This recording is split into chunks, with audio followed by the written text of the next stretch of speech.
Hello again, everybody. Peace of Christ to all of you. And this is Christian Prince with you again. I hope we will have a good time together. And my Skype is open only for Muslims to call me. Please, if you are a Christian, don't call me. I will hang up on you. I will hang up on you. I want Muslims to call me. Um, you see, the topic, and this is my topic, is if Muhammad is a prophet or not. If Muhammad is a prophet, then Islam must be from God. And there is one thing actually making me consider Islam, which is women. Me, a brother in Islam, the second you convert to Islam, Allah will flood you with women. Like, did you watch a movie cartoon like when the guy who opened the box and like a thousand of rabbits came out?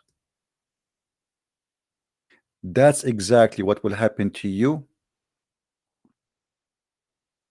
when you are a Muslim. Brother, you enter the heaven, brother, and right away, brother, there's 80,000 women, brother, waiting for you. I wonder sometime, I mean, why Allah is being so cheap? I mean, 80,000, make them 100. I mean, what you will lose? 2,000 more, 20,000 more will not make a difference for you. You are Allah. Only 80,000 women. What a guy like me, he would do with 80. This is not enough. It's not even good for a snack. I mean, this is not fair. It's very obvious that Allah must be true God. Otherwise, why he promised me a lot of women? Only true God can promise us a lot of women, and there's women you can see through their skin and their bones. Now, this is my challenge to the Muslims who they are listening. Who is the Muslim when I call me and give me any proof that Muhammad is a prophet of God? Because honestly, 80,000 women is not a good number. I mean, this is not fair. Do you want me as an Arab to take 80,000 the same as someone he is a Persian? That's disgusting. This is not even, it's not even halal, brother. Why Allah will give me, I mean, what he will lose? Why? Okay, I mean, it's not logical, it's not practical, and we Arab, we can take more numbers. The Prophet, as an example, he used to have sex with all his wives in less than 15 minutes, brother, and this is proven by scientifically.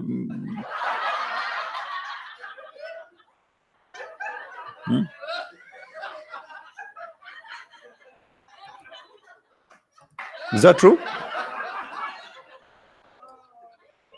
The Prophet, he used to do bing bong with all his wives in less than 15 minutes. I mean,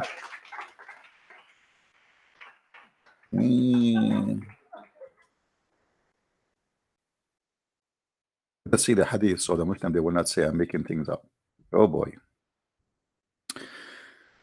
Sahih al-Bukhari. Sahih al-Bukhari. Anas ibn Malik said,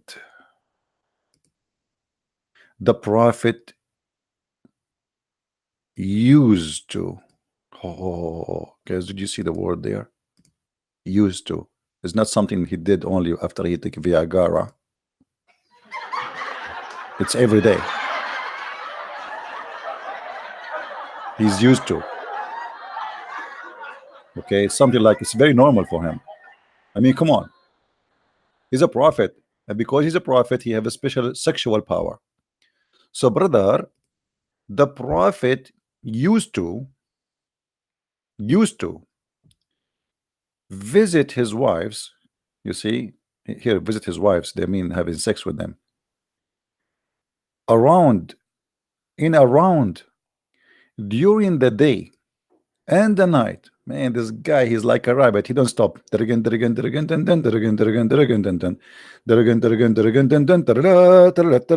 can't stop. Can't stop.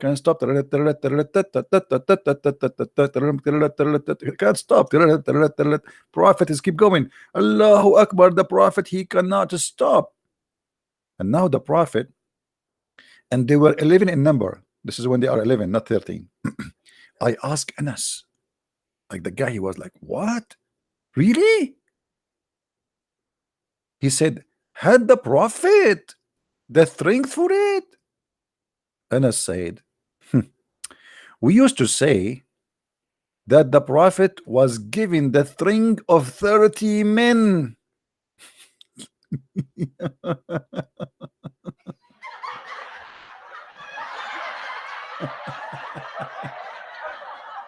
Oh boy.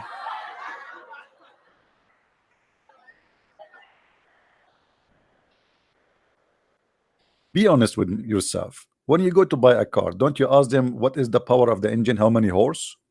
Here we go. The Prophet, he have the power of 30 horses.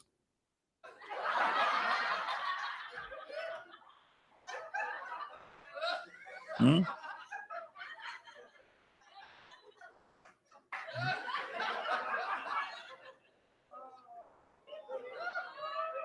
And then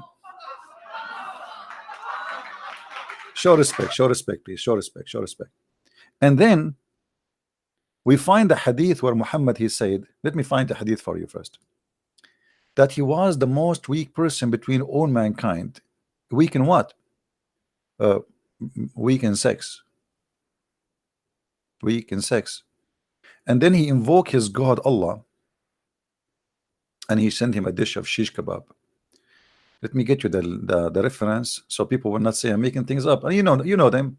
You show them the reference in the front of your eyes. You put them in the screen. You read for them the number. You show them the page, Islamic page, and still they say to you, liar, liar. I love it. Oh boy. Let's see. Reference.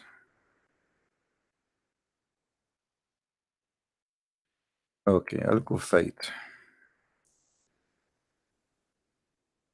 Hmm.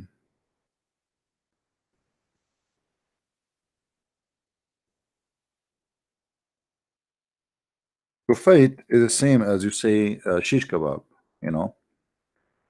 Like this, but it's not shish. It's a kufta. It's like she. It's kebab, but it's not shish. This is what is missing. Usually, it is something made in a tray. All right. Let us read together what it says. And I challenge any Muslim to say to me, "You are lying." Here we go. Let us show the reference. I will put it in the screen. The book of Lisan al-Arab لابن منظور.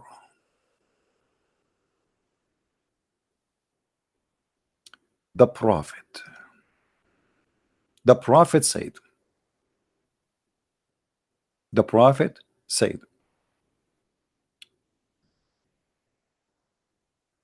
Oh, we went to a different place. Hold on. He said, أتاني جبريل بقدر يقال لها الكفيت فوجدت قوة 40 رجلا في الجماع. Translation. Jibril, he brought to me a dish, which means a recipe or a kind of food. It's called al-kufayt, which means kebab. And by eating it, I get the power of 40 men in sex.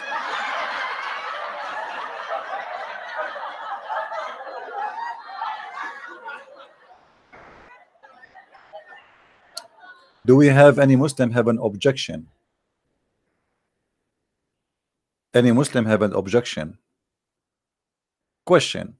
Why the Prophet, Allah, he sent him a dish of shish kebab to fix his problem in sexuality?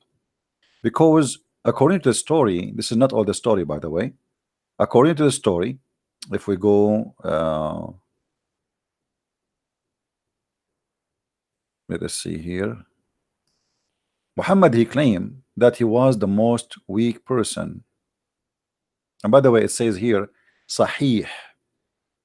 Sahih. This hadith is Sahih. All right. The Prophet was given al-Kufayt to help him in his sexual urge because he cannot have sex. Any Muslim here, he have any comment or he want to say to us what's going on. Why the prophet, he was sent a dish of shish kebab by Allah, delivered by Jibril, to fix his sexual weakness? Anyone?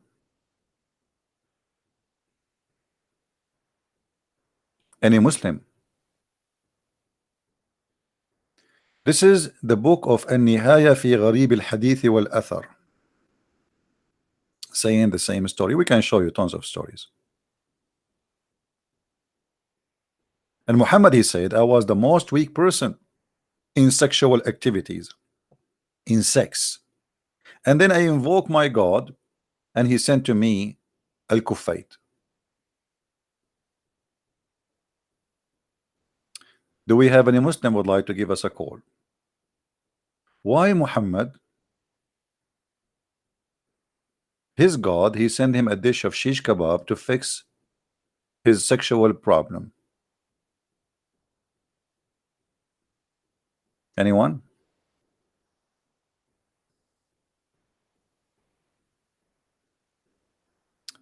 Actually, in different hadith, it says that even his daughter, she ate from it, and obviously she got the power of 40 men too in sex.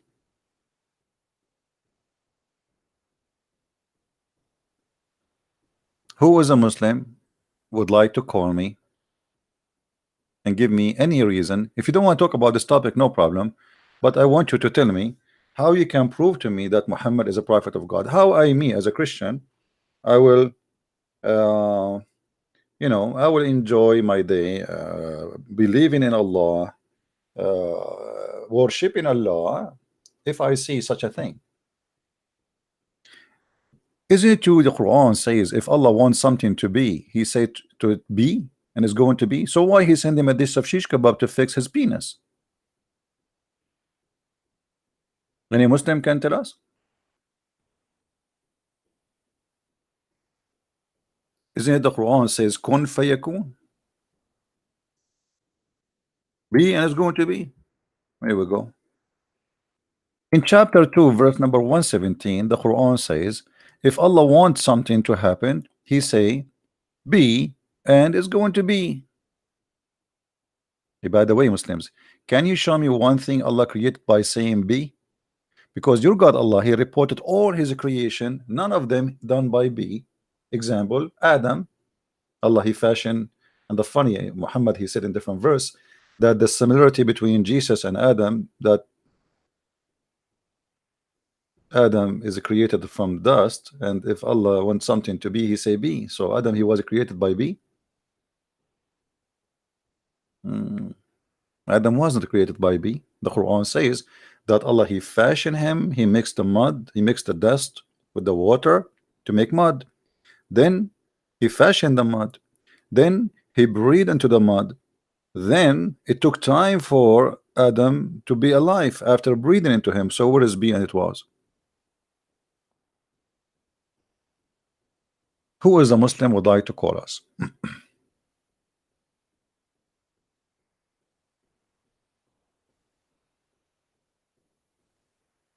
Why God he sent only human being to rely on them to define the message? My friend, what do you want God to send you, a cow?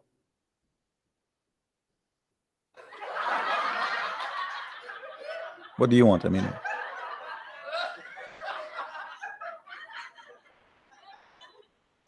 same time, we as a Christians, we believe that God he came to us himself,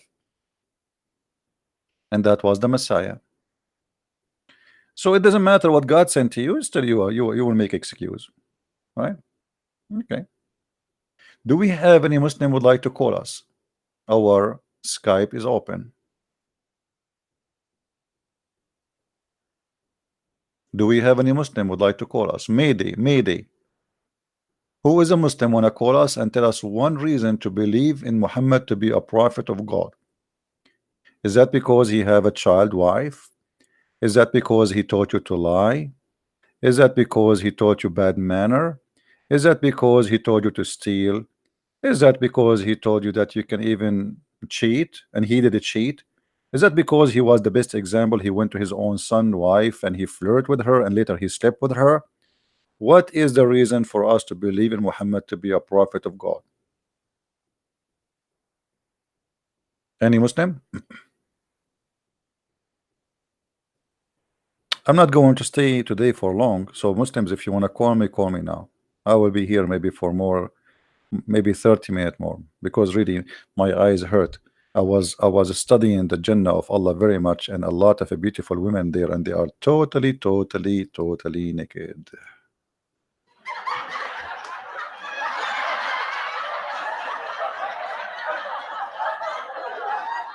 Any Muslim?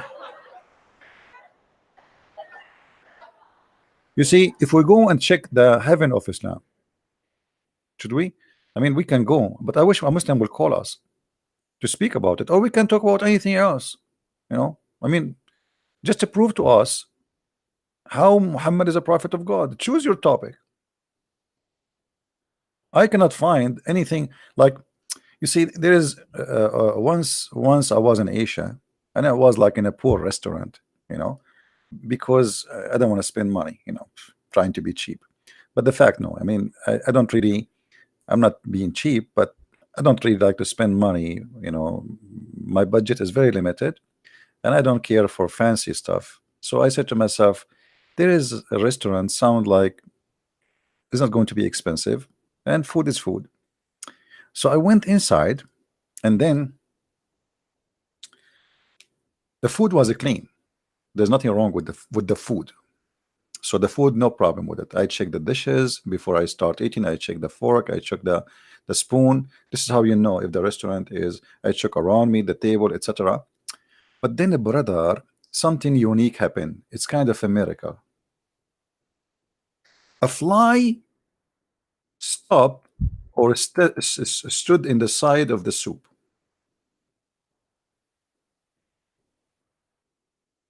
And the fly fell down in the soup. And when this happened, right away, I remember an amazing thing. The prophet, he said. The prophet, he advised us a very scientific advice that if a fly fell down in your soup, dip it, and drink it.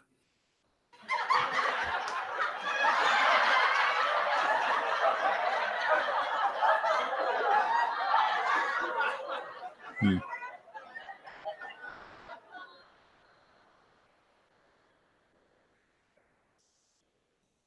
Hmm.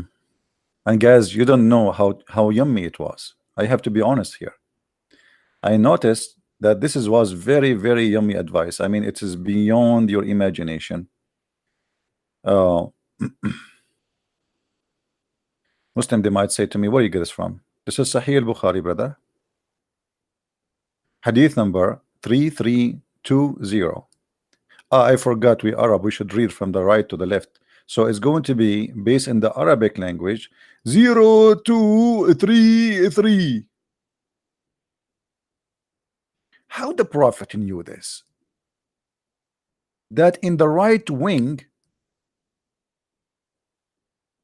oh, he did not say which wing. He said one wing, it has an illness, and the other wing has a disease. Brother, this is only a story must be coming from a genius. What happened? Muhammad is a very cheap man, and he is very savage. The fly fall down in his soup, and this guy is still eating, and the people are looking at him like, what are you doing? What the heck are you doing? Hello? Luke 19:27. Luke 19:27. Show me, explain me. Luke 19:27. Okay, my friend, I will show you Luke 19:27.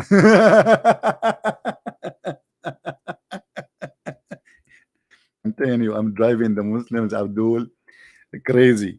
Show me Luke 19:27. Show me Luke 19:27. Show me Luke 19:27.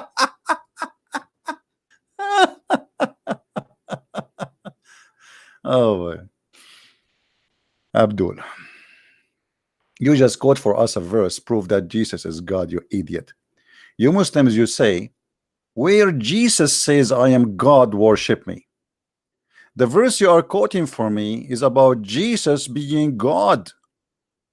He will come in the judgment day and he will judge. And he will say, bring my enemies before me. He will say that to who? Let me read for you the verse before it and you will be surprised. I forgot you are Abdul. You did not even read you just get a verse and you are like, okay, let us make fun of the Muslim Christians. They say that Jesus teach love. My friend, in the judgment day, there's only punishments for the bad ones. The love is over. Because he gave you love, you return evil. If we go to Luke 19, and I'm very thankful for you, Abdul, for singing, give me Luke 19:27, give me Luke 19:27, give me Luke 9. I think the guy, he go home and he sleep and he's saying, give me Luke 19:27, give me Luke. Let us see what Luke 19 speak of. You will see here the Messiah speaking about him coming back. Amazingly, he is the Lord. So when you say to me, give me Luke, in the same time you don't want to believe in Jesus, ask yourself, Jesus coming in the judgment day, under what authority? He says, bring them. To who? To the angels. Bring them here.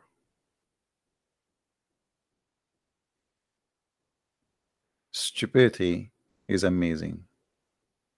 Don't you Muslims believe in the judgment day that your God will burn people? Even the Quran says, you see, if that making you upset that Jesus in the judgment day he will slay his animal, the animal, the enemies. Hello? Speak English. Do you speak English? I try, brother. Who is Do you with speak me? English? Brother, who is with me? Which would not want me to reign over them. What? Kill them before me. Brother?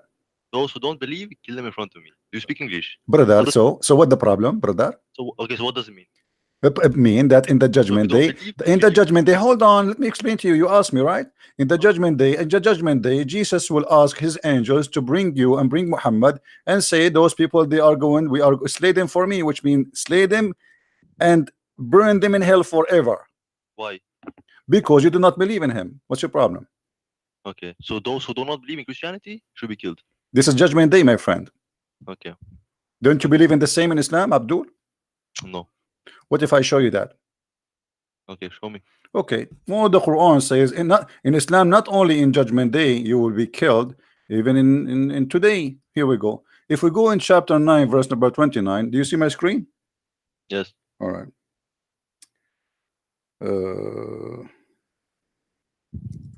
Here we go. Thank you for calling, my friend. No problem. I'm very bored. I go to sleep soon. I want to learn something before I go to sleep. All right. Chapter 9 verse 29. Can you read it for me, please? You read. I am not good in English. You said to me, do you know English? Okay, which chapter, sorry? Chapter 9 verse number 29. And the verse in the front of you on screen, if you can see the screen. It's in Arabic. I don't speak Arabic. I don't speak Arabic too. It's in English. Oh, sorry. Now I see. It's a delay. Yeah. Can you make it? Which one was it? 29. 29. Okay. Fight those who believe not in Allah, nor the last day, nor hold that for which has been. You're moving the mouse. Sorry. Yeah, for which has been forbidden by Allah and His Messenger. Nor acknowledge the religion of truth, even if they are of the people of the book, until they pay the jizya with willing submission, feel themselves subdued. Yes. So. Yes. Does it say that you will kill the Christians today, not in the judgment day? Exactly. Okay. So why you're upset from judgment day, but you're not upset from today killing people? Just because you don't believe? Because ours is true. Because yours is true, so you kill people. Okay, I see. And okay, as long you are the one who said ours is true, can you prove it to me? Go ahead. I don't have time now. Maybe tomorrow. Well, why you don't have time? I mean, give me 15 minutes from your I majesty go to sleep time, now. please. 15 minutes from your majesty time. Just 15 minutes, please, please. That's enough, bro. That's No, enough. no, please. We are desperate looking for a Muslim. He can give us any proof. Just a proof, one proof before you go. Hit us, hit us. Give us a proof. No, because you will not believe it. You will not believe it. You're not what? You will not believe it. Oh, just tell it to me first. How you know? Are you God? How you know if I will believe Bro, or not? there are so many videos out there. They tell you truth, but you don't believe My it. friend, give me an answer. What is the proof that Muhammad is a prophet is God? Because is that because he said false prophecy? Is that because he said that you can cheat? Is that because he said you can lie? Is that because he said you can steal? Is that because even the Muslims they accuse him that he stole an underwear? Exactly, you're right. Oh, because he stole an underwear. This is make him a prophet? Yes, you're totally right. Sorry, man. That's wonderful, guys. The reason Muhammad is a prophet for this Abdul, because he's a prophet, was accused by the Muslims, not by the Jews or the Christians, that he stole an underwear. Totally. I'm good, Abdul, now. Okay, so why your prophet he stole an underwear according to you? As long you like you acknowledge that. What is the Sometimes reason? we need underwear. Sometimes we don't have. We need to steal. Okay, so your prophet you don't have one, so he stole an underwear. Okay, why now the Muslims don't go and steal another underwear instead of attacking the prophet and humiliating him, and then Allah he have to send a verse from the sky from heaven with Jibril. It's about, it says in the top of that, in the top of the delivery, it says top secret the underwear. Okay, can you prove to us Bible is the reliable source? Don't change the topic. Why changing? Bible. Bible. Here we go. You are the one who showed. Why Okay, changing? okay, Why okay, changing? okay. I will prove to you the Bible is the reliable source. Okay, you change the topic, Yes. no problem. Okay, If you prove me, I believe. no problem. I'm so glad that you know how to read English, not Thank you very like much. me. Okay, all right. Read for me chapter 2, verse number 89. Okay, it's loading. Let's see.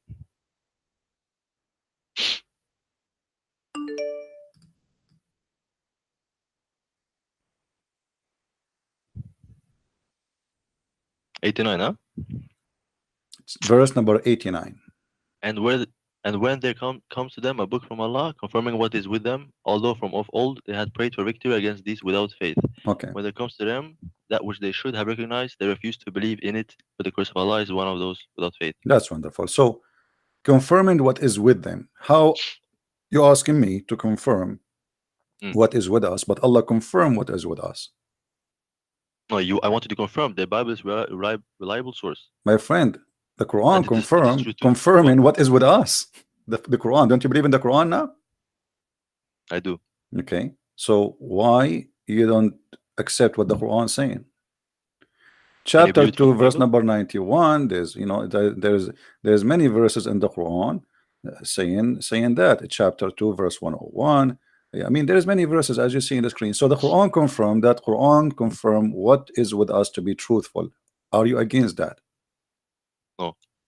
So you've been refuted. Quran agree that we have what is confirmed to be the truth. Wow. My eyes open now. I'm glad it's not your chest, because according to the hadith, there's two angels and they opened the chest of your prophet and they cut him all the way from his throat to his balls. Do you know the hadith? And then they stuffed his balls, his throat, with dish of faith and knowledge. It is from Bukhari, the hadith. Yeah, it's in Bukhari. Yeah. What do you think about? I don't think Muslims believe in it. You don't believe in Bukhari, right? Bukhari is full of lies. Yeah, because it contradicts the Quran. I think so. Where it's contradicting the Quran? Where it says? Where is the contradiction with the Quran? Yeah, because it's man-made scripture.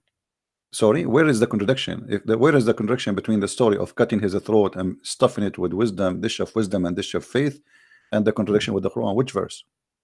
Can we see it in Quran that he stuffed all this stuff? No, but there's many things not in the Quran, but you Muslim believe in it. As an example, in the Quran it says you can do mut'ah. Do you do mut'ah? What is that? Mut'ah is you hire a woman to have sex with you, and you pay her. No, we don't do that. I don't think so. Well, this is in the Quran. Do you know anyone who does that? The Muslims. Muhammad. Where? It's in the Quran, chapter 4, verse 24. Show me. Yes, I will show you. Okay. Are we going to spend the day saying show me? Okay, I will show you. Yes. Right. Until I go to sleep. Okay. Well, I will let you go Maybe to sleep, my friend. You are a kid. Let your dad call me. Where is the other Abdul who was calling me? His name is Islam Allah. Call me, my friend. Call me. Let me call you. We want someone more adult.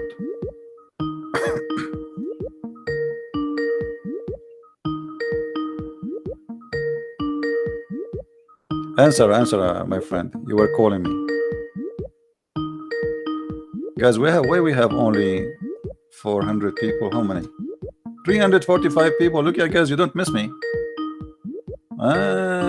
Because I'm doing everyday broadcast. You guys, you don't miss me, right? This is why I have 350 now. Okay, I will take a few days off. So you guys miss me. Do you miss me? Do you? Do you? Do you love me? Do you? This song is for the Muslims, not for you Christians. Do you miss me? Do you? Do you? Do you love me? Do you? Do you? Do you hate me? Do you hate me? Do you hate me? Do you? Do? Yes, we do. We hate you very much. We wish we can find you. Who are you? Please tell us the address. Yes, we do. Brother sister, the other person, his name is the Christian Prince, and he is so coward, he don't dare to take his faith in the internet, brother. Ask yourself, if this person is telling the truth, why he don't show his face? Brother, I want to show my face, but I don't have a beard like yours. And this is making me feel embraced to be showing my face. Brother, it's not easy to be like you. You are so handsome, oh you. Zakir Naik, brother, you can beat all of us, oh you. Do you love me? Do you? Do you? Unbelievable. Unbelievable.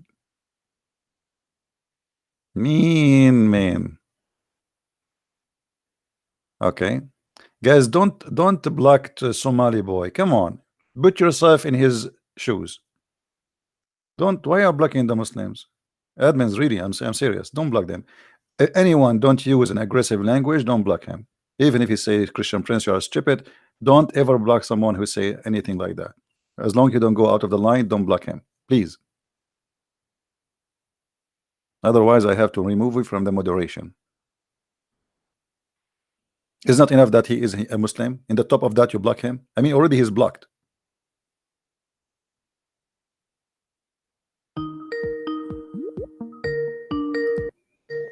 Hello?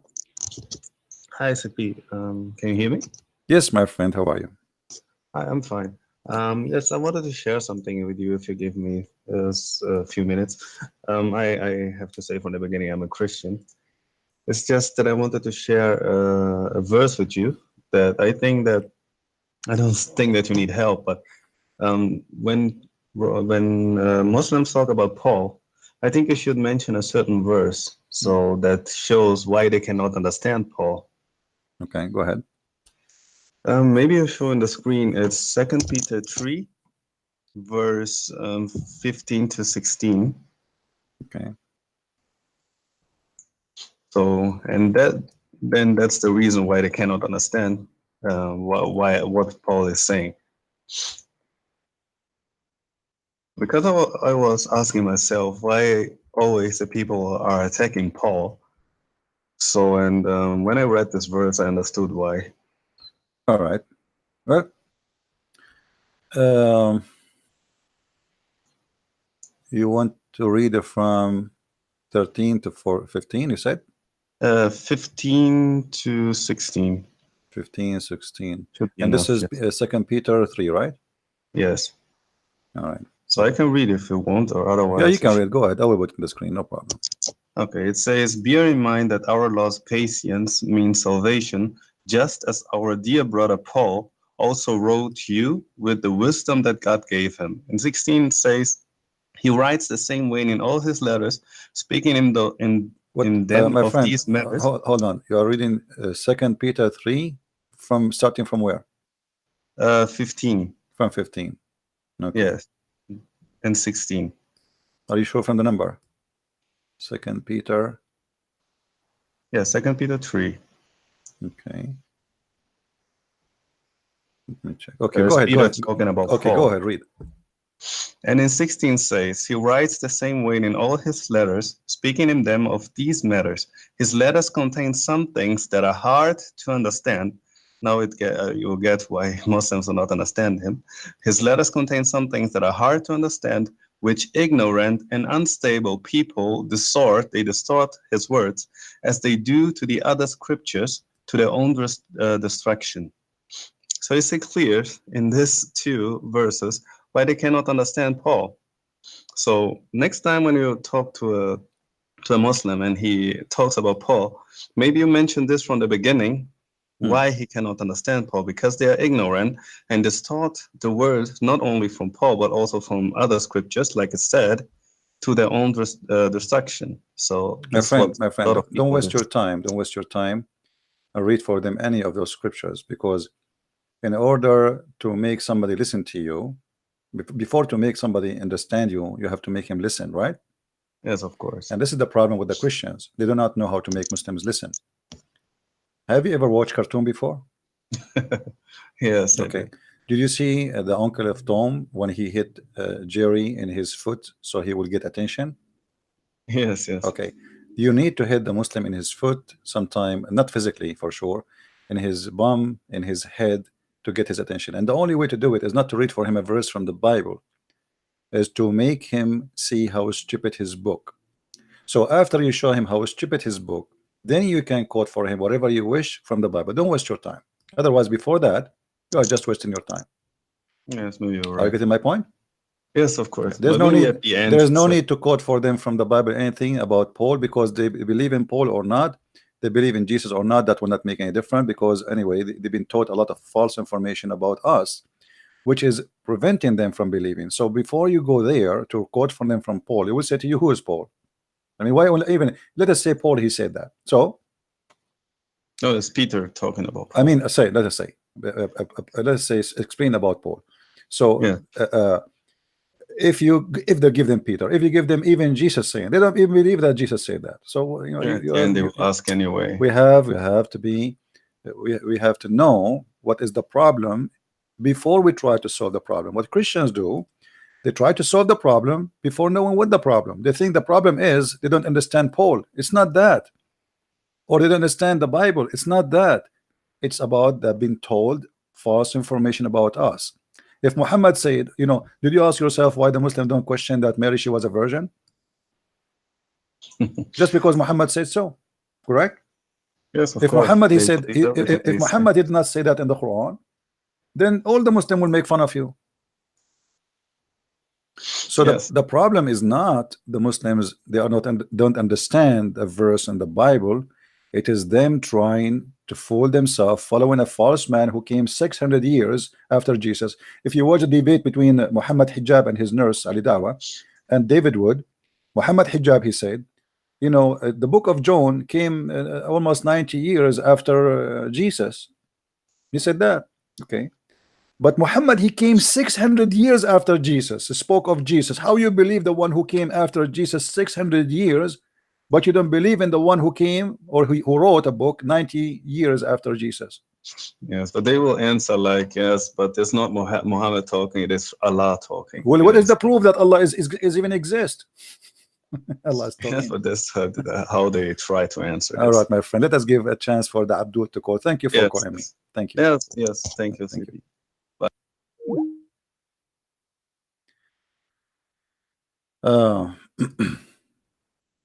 Here we go. We are here. We have our broadcast name is 10 reasons is Muhammad is the true prophet of God. But Muslims could not give us one reason until now. Oh, what we have in front of us, something funny, contradictions, lies, jokes, comedy.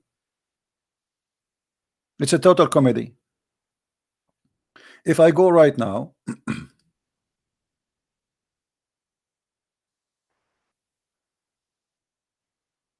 and I try to find something serious in the Quran, who is the one who's talking in the Quran? The Muslim, they would say Allah. Okay, that's me. This must be serious. This is God, supposedly. Correct? The second would say God is talking. It must be serious. Is that serious? Chapter 55, verse, we can read a few verses before and for a few verses after, so the Muslim will not say we are making things up, you know? Is that serious, brother?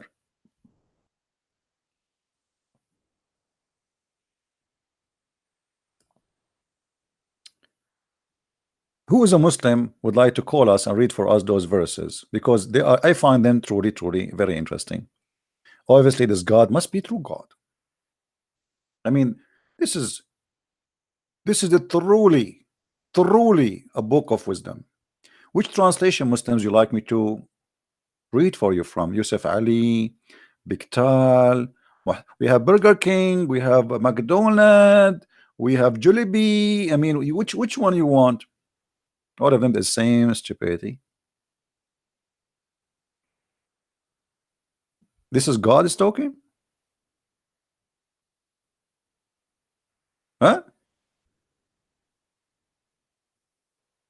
Brother, in the heaven of Allah, there is from every fruit two kinds.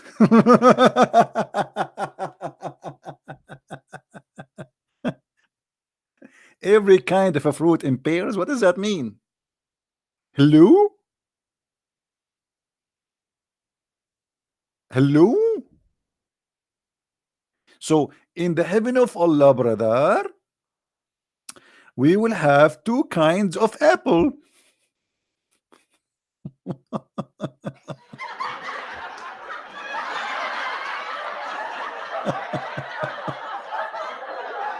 Oh boy. This is too much. This is very serious, brother. Allah, brother, brother, in the heaven of Allah, brother, Allah will give us from every fruit two kind. As an example, a green watermelon and a green watermelon, brother.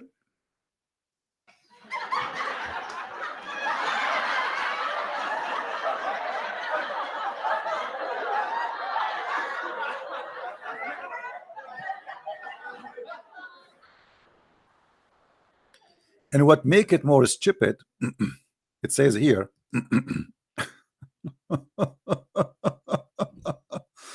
I mean, this is really so beautiful. We have to admit. We have to admit. Every Muslim brother is a promise in the heaven of Allah, brother, to have two paradise. Two paradise, yes, brother, not one paradise.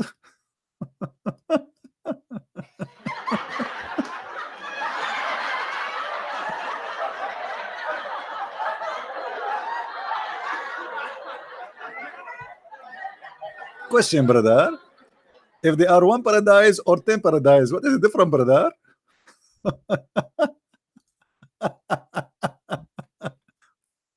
Any Muslim can tell us? What is the point of saying I will give you 100 paradise? If paradise is paradise. Hello? Every Muslim brother will have two paradise? Hello? Dr. Zakir Naik, brother. Where are you right now, brother? I am in paradise number 1. Hey, brother, are you going to paradise number 2 later? Brother, yes, because I have a delivery from Amazon, brother. I have to go there.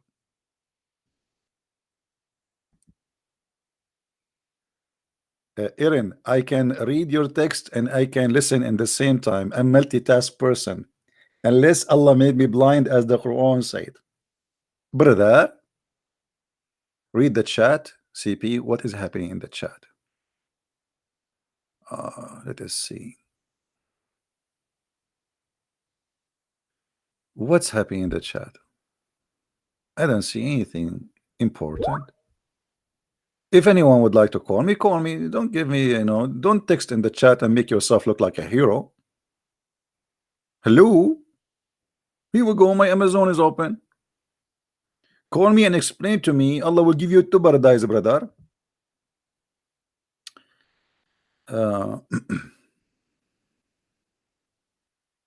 His name is Oshiha Hi.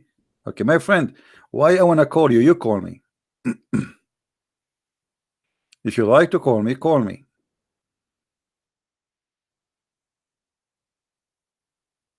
Go ahead. Debate Shamsi. My friend, your friend Shamsi, he changed his name. It is Shamshi. He claimed to be he's a lion, but he cannot find me. What 1-to-1? Are we debating here 10-10? Hello? What a potato, Shamshi. Who is the Muslim he dared to call me? Don't tell me call me. I will not call you. You call me. Any Abdul. You want to talk to me, my friend? Call me. So guys, give him my Skype so he can call. Okay, call me. Don't tell me I dare. I dare to call you. I dare to call you. I dare to call you. I dare to call you. Call me. I dare to call you. I dare to call you. Call me. I dare to call you. Are you going to keep doing this until tomorrow? As long you dare, I dare. By the moon and the star, I do dare. I swear, unbelievable. The logic of Abdul. He dared to call me, but he don't want to call me. Now we continue. You have respect for me, my friend. Don't respect me. Call me. As long as you are a Muslim, call me. No problem.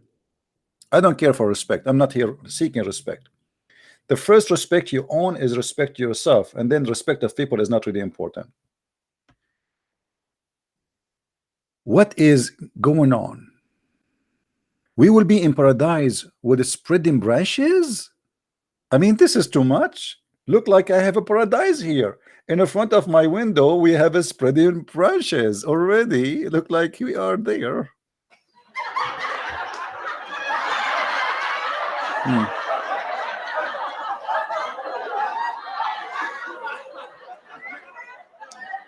And I don't wanna forget to mention to you that the God of Islam, he is a rapper.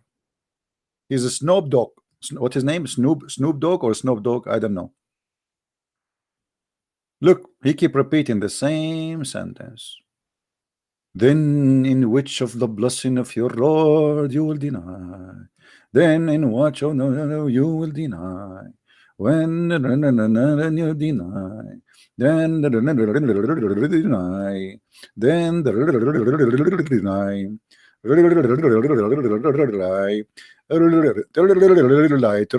Lambo. I used to watch Tom and Jerry before. Light, Lambo. What is that? This is God talking? This is God talking. He keeps saying the same sentence. Once after once after once. Lambo. Light. Point. Anyone remember Tom and Jerry, guys?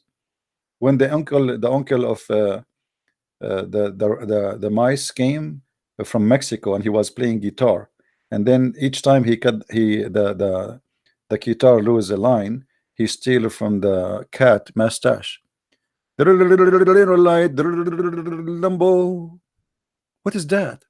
This is God talking. He have nothing to say except repeating the same word, the same sentence, exactly word by word, all over.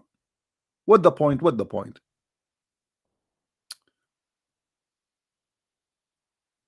Any Abdul? Hello. Hello. Yes, my friend. Hi, Christian. This is I'm not a Muslim. I'm a Christian. I just had a couple of questions to ask about. Okay. So Muhammad be racist to black people.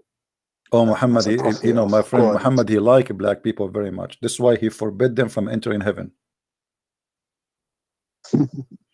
Not only that, Muhammad, he claimed that in order to enter heaven, there is a video, by the way, guys, you can go and search it. There's a video made by the D show, and they have an imam from he have a PhD from Azhar University. By the way, when we say a PhD, people think this is somebody is educated. PhD is a piece of paper, does not really mean too much unless you prove your knowledge. So this guy in the video, he explained to you what will happen in when you enter heaven. Before you enter heaven, Allah will give you, the angels will give you a drink. There's two kinds of water. One water will make you cleaner from your guilt and will make you so white. And the other water, which means you will have diarrhea and you will be white. And the second water will make you so tall, like Prophet Adam, and you will have the face of a Prophet Joseph, and you will have the age of a Prophet Jesus. So this is what Muhammad is about. Go ahead, my friend. We are listening. Hello? Hello, yeah. Yeah, go ahead. What do you want to say to the Abduls? No, I just want to, like,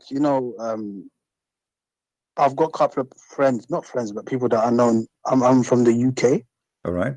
And there's black people that are, of course, Muslims, and I always want to show them that Muhammad being racist towards their own race.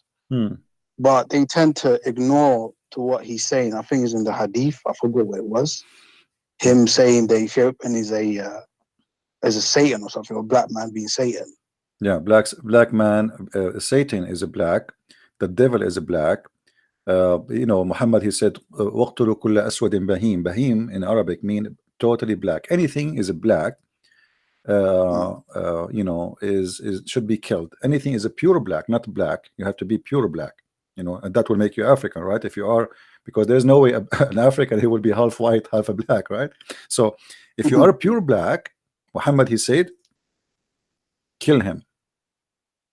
Wow. Yeah. Any? Says that. Would you direct me or tell me where it says that so I can? Okay, we can find.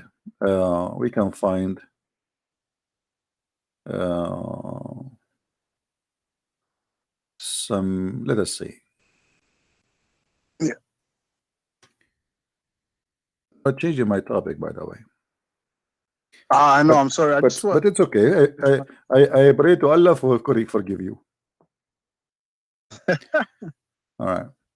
You see here, the word Bahim. If you read with me here, the word Bahim. Yeah. And I will try to find you the other hadith where I speak to kill anything is just Bahim. Here is speaking about the dog. But you will see here, says the Prophet. The messenger, he said, if we're not the dogs, we're part of a nation among the nation. Muhammad, he think they are a nation. Then I would order to kill them, or that all of them to be killed. So kill of them the one which is all black. This is what Bahim is. All right, all black. And in Arabic here, the word is mentioned is Bahim. So call al Bahim. You see it here in Arabic. So kill all the dogs. No. The black dog who is totally black is the one should be killed. And here it's a very clear, evident that Muhammad, he consider anyone, anything, any animal, any creature being a pure black is the devil. You see, in different hadith, Muhammad, he says, I asked the Messenger of Allah, SAW Mercedes-Benz, what the all black dog? He said, it is the devil. Do you see the screen? Yeah, I do. Yeah, I see it. Yeah. All right. So the second you are all black, you are labeled as a devil just for being totally black. So Muslims, if they have a black horse, totally black, which means there's no other color in him, they will kill him. Black cat, they will kill her. Black dog, they will kill him. Black bird, they will kill him. Anything is totally black is a target to be killed, for it is the devil. Now I challenge any Muslim to tell me what is the logic of that, unless you are being racist. What is making that animal an enemy to Islam? The color, correct? Is not that this animal is doing anything bad. It's just because he said kill the black dog, not the one who bite you.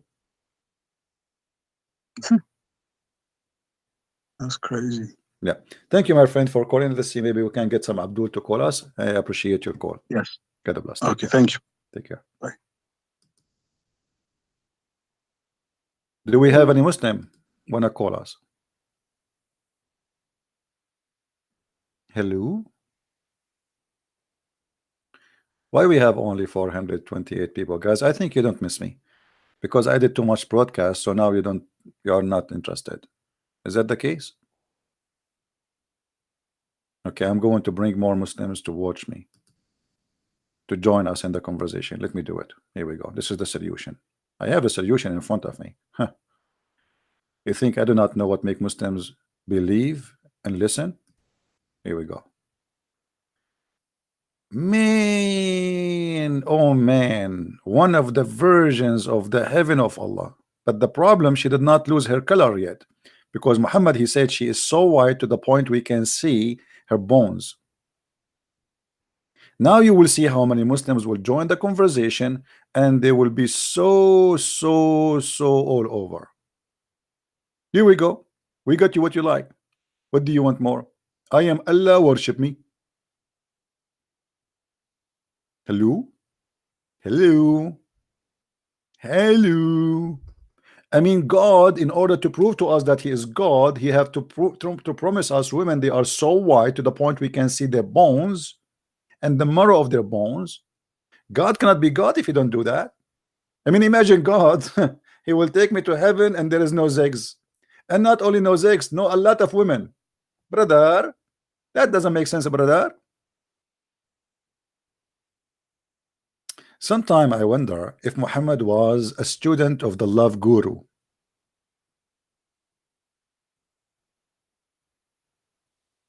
Hello? Hello? Look, the numbers of Muslims is increasing. Look, now we have 1 million viewer, 2 million viewer, 5, we have 7 million viewer. Brother, the number is going so crazy just because we put white women in the screen for the Abdul. Unbelievable. Do we have the Muslim? Anyway, I wasn't really planning to stay for long, you know. I want you guys to watch the videos I made previously. I made 2 videos already, correct? Don't forget, please, to watch them. And the purpose of our videos, I'm making short videos because it's easier to share, right? It's easier to learn from it, and it's easier to use and download. So we will make like a snack videos during the day, but still we will keep yes, my friend, you can call, no problem. Still you can, you know, we will do our live broadcast where we will, even the other ones are live anyway, but I'm saying the long ones, they will be separated from the short ones. I like to do the short one because they will help you improving a point somewhere, somehow, when you need it. Hello? Good evening, CB. Good evening. Long time no hear. Hope you're fine. You know, long time no here. I mean, how truthful that is. Isn't you hearing me now in YouTube? I get you busted. I get you busted. Well, I wanted to ask you a question because I've been digging into doing what you do when I debate with the Muslims, right? All right. Trying to get them cornered, trying to bring them their own scriptures that they want to debate. What I need your advice about is, for instance, this morning I had a guy who said that I was lying when I said that he cannot have a Christian as a friend or a Jew. And he said, no, that's not true. And I told him, showed him where the hadith was. The Quran. And he said, that's not true. That's not true. You don't understand. You don't understand Islam. And I said, so basically you're denying what Muhammad teaches you. He said, yes, okay, maybe I'm doing that. Then you're not a Muslim. And then he started wanting to talking about Jesus. I said, no, you have to answer me. Are you denying what Muhammad teach? Okay. And then he was back again, jumping around all over the place like a firecracker and telling me that I don't know what it is. And then he said, well, it's because you do not understand basic Islam. And I said, can you just for 1 second read what it is you said? You said you're denying what Muhammad said, that means you cannot be a Muslim. Have you any suggestion what to do in that situation? No, you know, when a person he go in denial, he decide not to say the truth. What he can do about it? I mean, that's it. The guy he decide he will not believe. He will make excuses. That's it. I mean, he is playing games. But this is good thing because obviously he is feeling ashamed of his book, and this is why he reached the point of denial. Yesterday, I have a person who called me and he said the same. He don't believe that Allah is the one who made that mistake. Obviously, it's somebody else. When we showed him that Allah, he said that women they have sperm coming from the ribs. So I did not continue talking to him because now he reached the point where he noticed that Islam is stupid. But he is in the point of denial because this is very normal. You know, imagine I'm showing you how stupid what you believe in. You are worshiping a God for all your life, and suddenly you notice that he is crazy God. So what you will do right away, you switch the mood of defense and you go in denial. You say you don't understand, but he cannot explain to you what you don't understand. He cannot tell you what's wrong.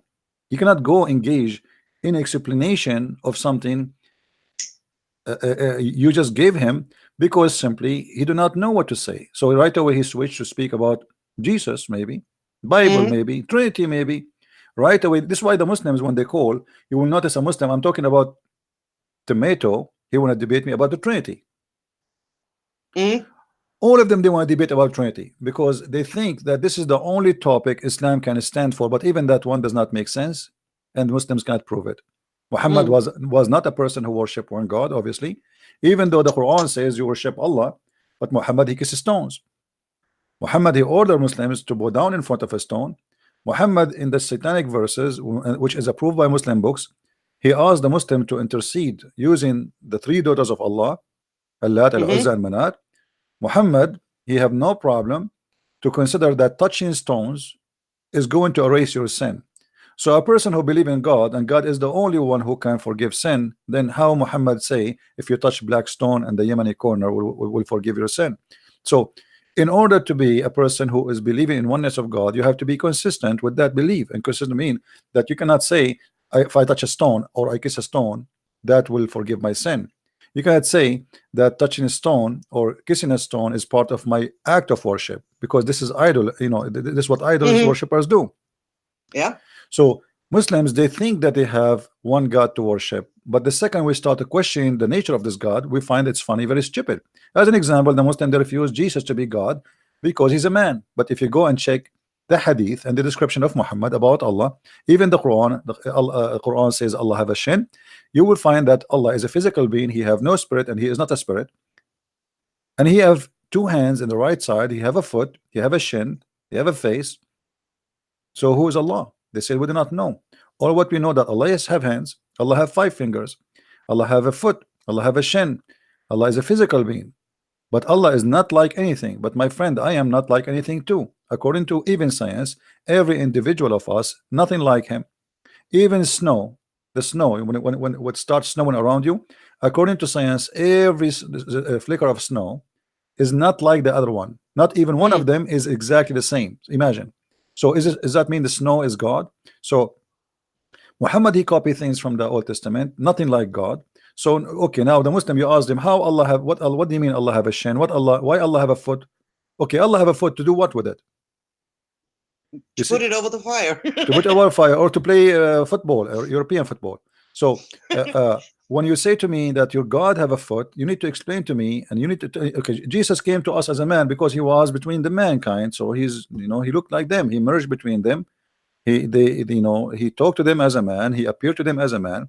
But Allah have a shin to do what with it? He have a foot to do what? Why he have 5 fingers? What Allah will do with the hands? I mean, if Allah, he can say, he can do everything by saying be, why he need the hand? The hand is something to do an action, you know. The hand in Islam is not a metaphorical thing, it is a physical thing. And because of that, then we have to admit that Allah is and the Muslims admit, actually nobody deny that Allah is a physical being, but all what they say, he is not like other physical being. And the second you say that Allah is a physical being, then Allah have to occupy a space, correct? Yeah. Because if I am 4 meter tall. By the way, I'm not 4 meter, I'm 5. I am 5 meter tall. Okay, that means I occupy a space of 5 meters. So Allah is contained inside a space, but the Muslim, they say to us, Allah cannot be inside his creation. Even the hadith says that Muhammad, he said that above Allah is air and underneath of Allah is air, which means he's inside the air. Yeah. So how you refuse Jesus to be God just because you say how God can be inside his creation, because the flesh of the man is a creation of God, but yet Allah himself, he is inside the creation, and there's tons of proofs for that. Yeah. So let them say, and if they can prove us wrong, they are welcome. Oh well, I just used the scripture to do what Jesus told the disciples: dust their feet and leave them. And then I came back like 2 hours later. He had been screaming and shouting on text for like 2 hours. Well, you know, it's better to get him busted always from his books, because that will make him more angry. Yeah, but it's just like when you have them here shouting, then they don't want to listen to you. It was just like, what? What are you doing? I told you I left. Yeah. And he kept shouting and screaming and wanted me to come back, and I had closed the conversation like you do when you put on the phone. But that was just my question. So that means that the more angry I get them, the more right I am, so to say. Well, the always the reason for somebody to get angry because you hit something, it hurt, you know. The more you get them angry, it's mean you are going in the right direction. If they are relaxed, it's mean you are saying nothing. You know? Okay. Yeah. Yeah. It's like working in the teeth of somebody. Oh yeah. Well, and I just want to tell the people out there who hasn't gotten your books, go get them, because I gained so much knowledge. Now I have all 4. When are your next book coming?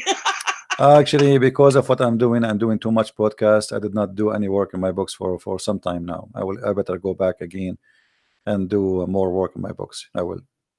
Oh, that's good. And actually, I have a book. Even I have a book is already translated and ready, but I have to fix some Arabic text to the Indonesian language, which is really good to have. And because I don't have time, I'm not working in that. And otherwise, the brother who translated the book, my book, to this language, he finished it almost a month ago or more. Wow. Yeah, but because I have no time, as you see, you know, as you see. Yeah, well, but you do your service anytime, anywhere, so that's also okay. It's the same. It's the same. I mean, at the end of the day, it's about what we do. As long as we are not wasting our time, all is good. God is good. Yeah. Yeah. Well, thank you. That was all from the Scandinavian part. Yeah. All right. Thank you. Thank you, my dear sister. Take care. Bye bye. Bye-bye. Take care. Take Bye. care. Take care. All right.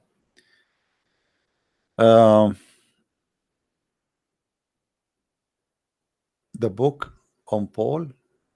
What the book on Paul? I'm not sure what do you mean. Do we have any Muslim would like to call us?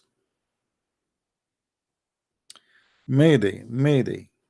Any Muslim would like to call us?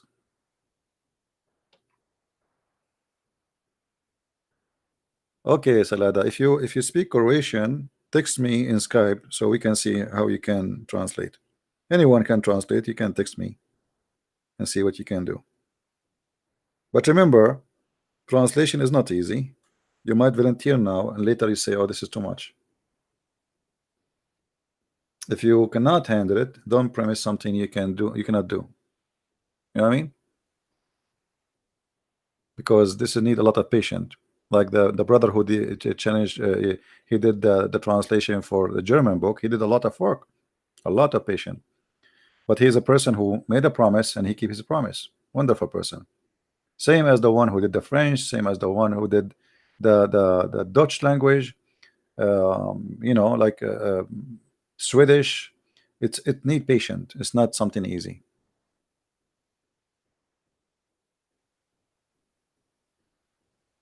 You can always get your Deception of Allah from Amazon, .France or .Germany, you know. I think it's free shipping. Basha, I don't know. We need the translators. I wish I can have all my books. Actually, there's a language I wish I can translate to, which is the Chinese, because we have more than 1 billion and almost 400 million Chinese. You know, that will be very important book. If there is any one of you speak Chinese, that will be wonderful. Actually, I tried really to get somebody to translate Chinese, but they ask for a lot of money, and I'm not a rich person. I don't want to say I'm poor. I am not. The Lord, He provided me with my brain and my faith, and that make me rich. But I'm not a person who have money or making really good money. So I have to be only with the help of somebody do volunteer work. As simple as that. Well, if you are Chinese, listen to my Chinese, my friend, and tell me how good is my Chinese. Ching pong, hee haw, hee haw. I was saying to you, in the name of Allah, the most mercy, the most merciful. I don't speak Chinese, sorry. If you know Chinese and you like to translate, let me know. Text me in Skype and let us see what we can do. All right, will be wonderful. Do we have any Muslim? Any Abdul? Hello?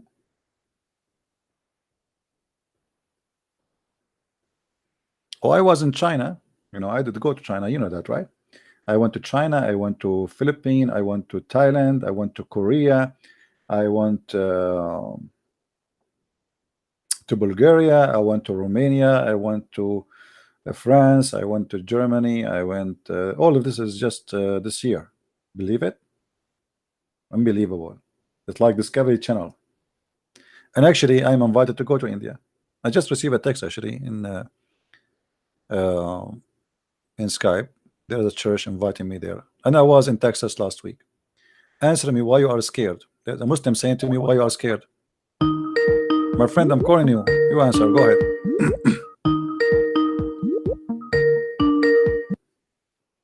Hello? Hello? Hello. Yes, my friend. You try to call me and you are saying to me, Yeah, I am scared, right? Shamsi wants to debate you. Why are you scared? Samsi? Who is Samsi? No. Don't be funny. Answer the question. My friend, I made a video challenging Samsi to name his day and to name his time to debate me, and the coward, he said he will not debate me. Where? It's Not in behind the it's in computer. YouTube. Go and watch it. Not behind the computer. He wants face to face. Not Like on men, like lions. my friend. I debate always. Like lions. Hold on. He's a lion. Don't be a fool. Did you see him? Did you see him running from Jacob? Jacob, he chased him in the corner in the speaking corner. Do you know Jacob, brother Jacob? He chased him, and Shamsi he run like a cat from place to place, and Jacob go after him. Hey Shamsi, where you go, Shamsi? Shamsi, I want to talk to you, Shamsi. And here go Abdul. The one is hiding is Allah and your prophet. It's your prophet. It's your prophet is a coward. It's your prophet, the coward who ran away and he hid between the Jews in the city of Yisrael. Is that correct? No. He's a warrior. You're a woman. He's a warrior. Since when? The coward. When he was without men, he was a potato. Even a man. Do you want me to show you that a man, he asked him to sleep with his wife, and Muhammad did not dare to say to him, shame on you? People want the. Do you believe it that Muhammad, a man, he said to him in his presence, in front of his wife, I want to sleep with Aisha, and Muhammad the coward, he hung up. Samsi. Brother, if your brother Samsi is sure from crushing me, he will be so happy to call me, because who care how you crush me? Isn't he a lion? Wow. Your Shamsi is not a lion. He's a cow.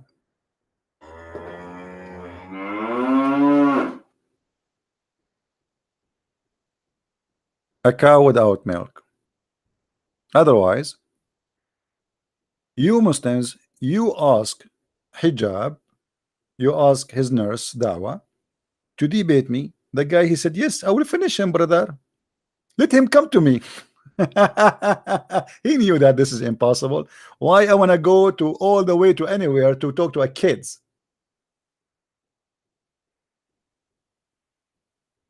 Right? Let him come to me. What does that mean? Same as Zakir Naik, the potato. We challenged him for debate. He asked me to bring 2,000 people with me. Not only to come, this guy, he had 2,000 people more. Yeah, they are kids. You see, if you watch the debate between David Wood and this kid, Hijab, you will see how stupid Hijab was. He's just a kid. He started even singing. You believe it? This is official debate. We're not like having fun in the internet. Official debate on the stage, and he never answered any of the questions David Wood he gave him. You see, I don't agree with many things David Wood when he do debate. You see, but David Wood is doing his part. He did his part. Actually, he hit him with a very tough questions. How Hijab he avoid the questions? He did not answer. Like as an example, when David Wood he says, "You Muslims, when Muhammad he spit, you go and you collect his spit and you wipe it over your face." How Hijab he answered, he said, if everybody spit, hold on, if everybody spit, that's making God. Here we go, I'm spitting. What is the answer? This is the most silly, comedy, stupid answer. The guy, he just accused you that you are collecting the spit of your prophet and wiping it over your face, and he have the reference, he have the proof. And you say to him, if he's spitting making me God, I will spit. Stupid.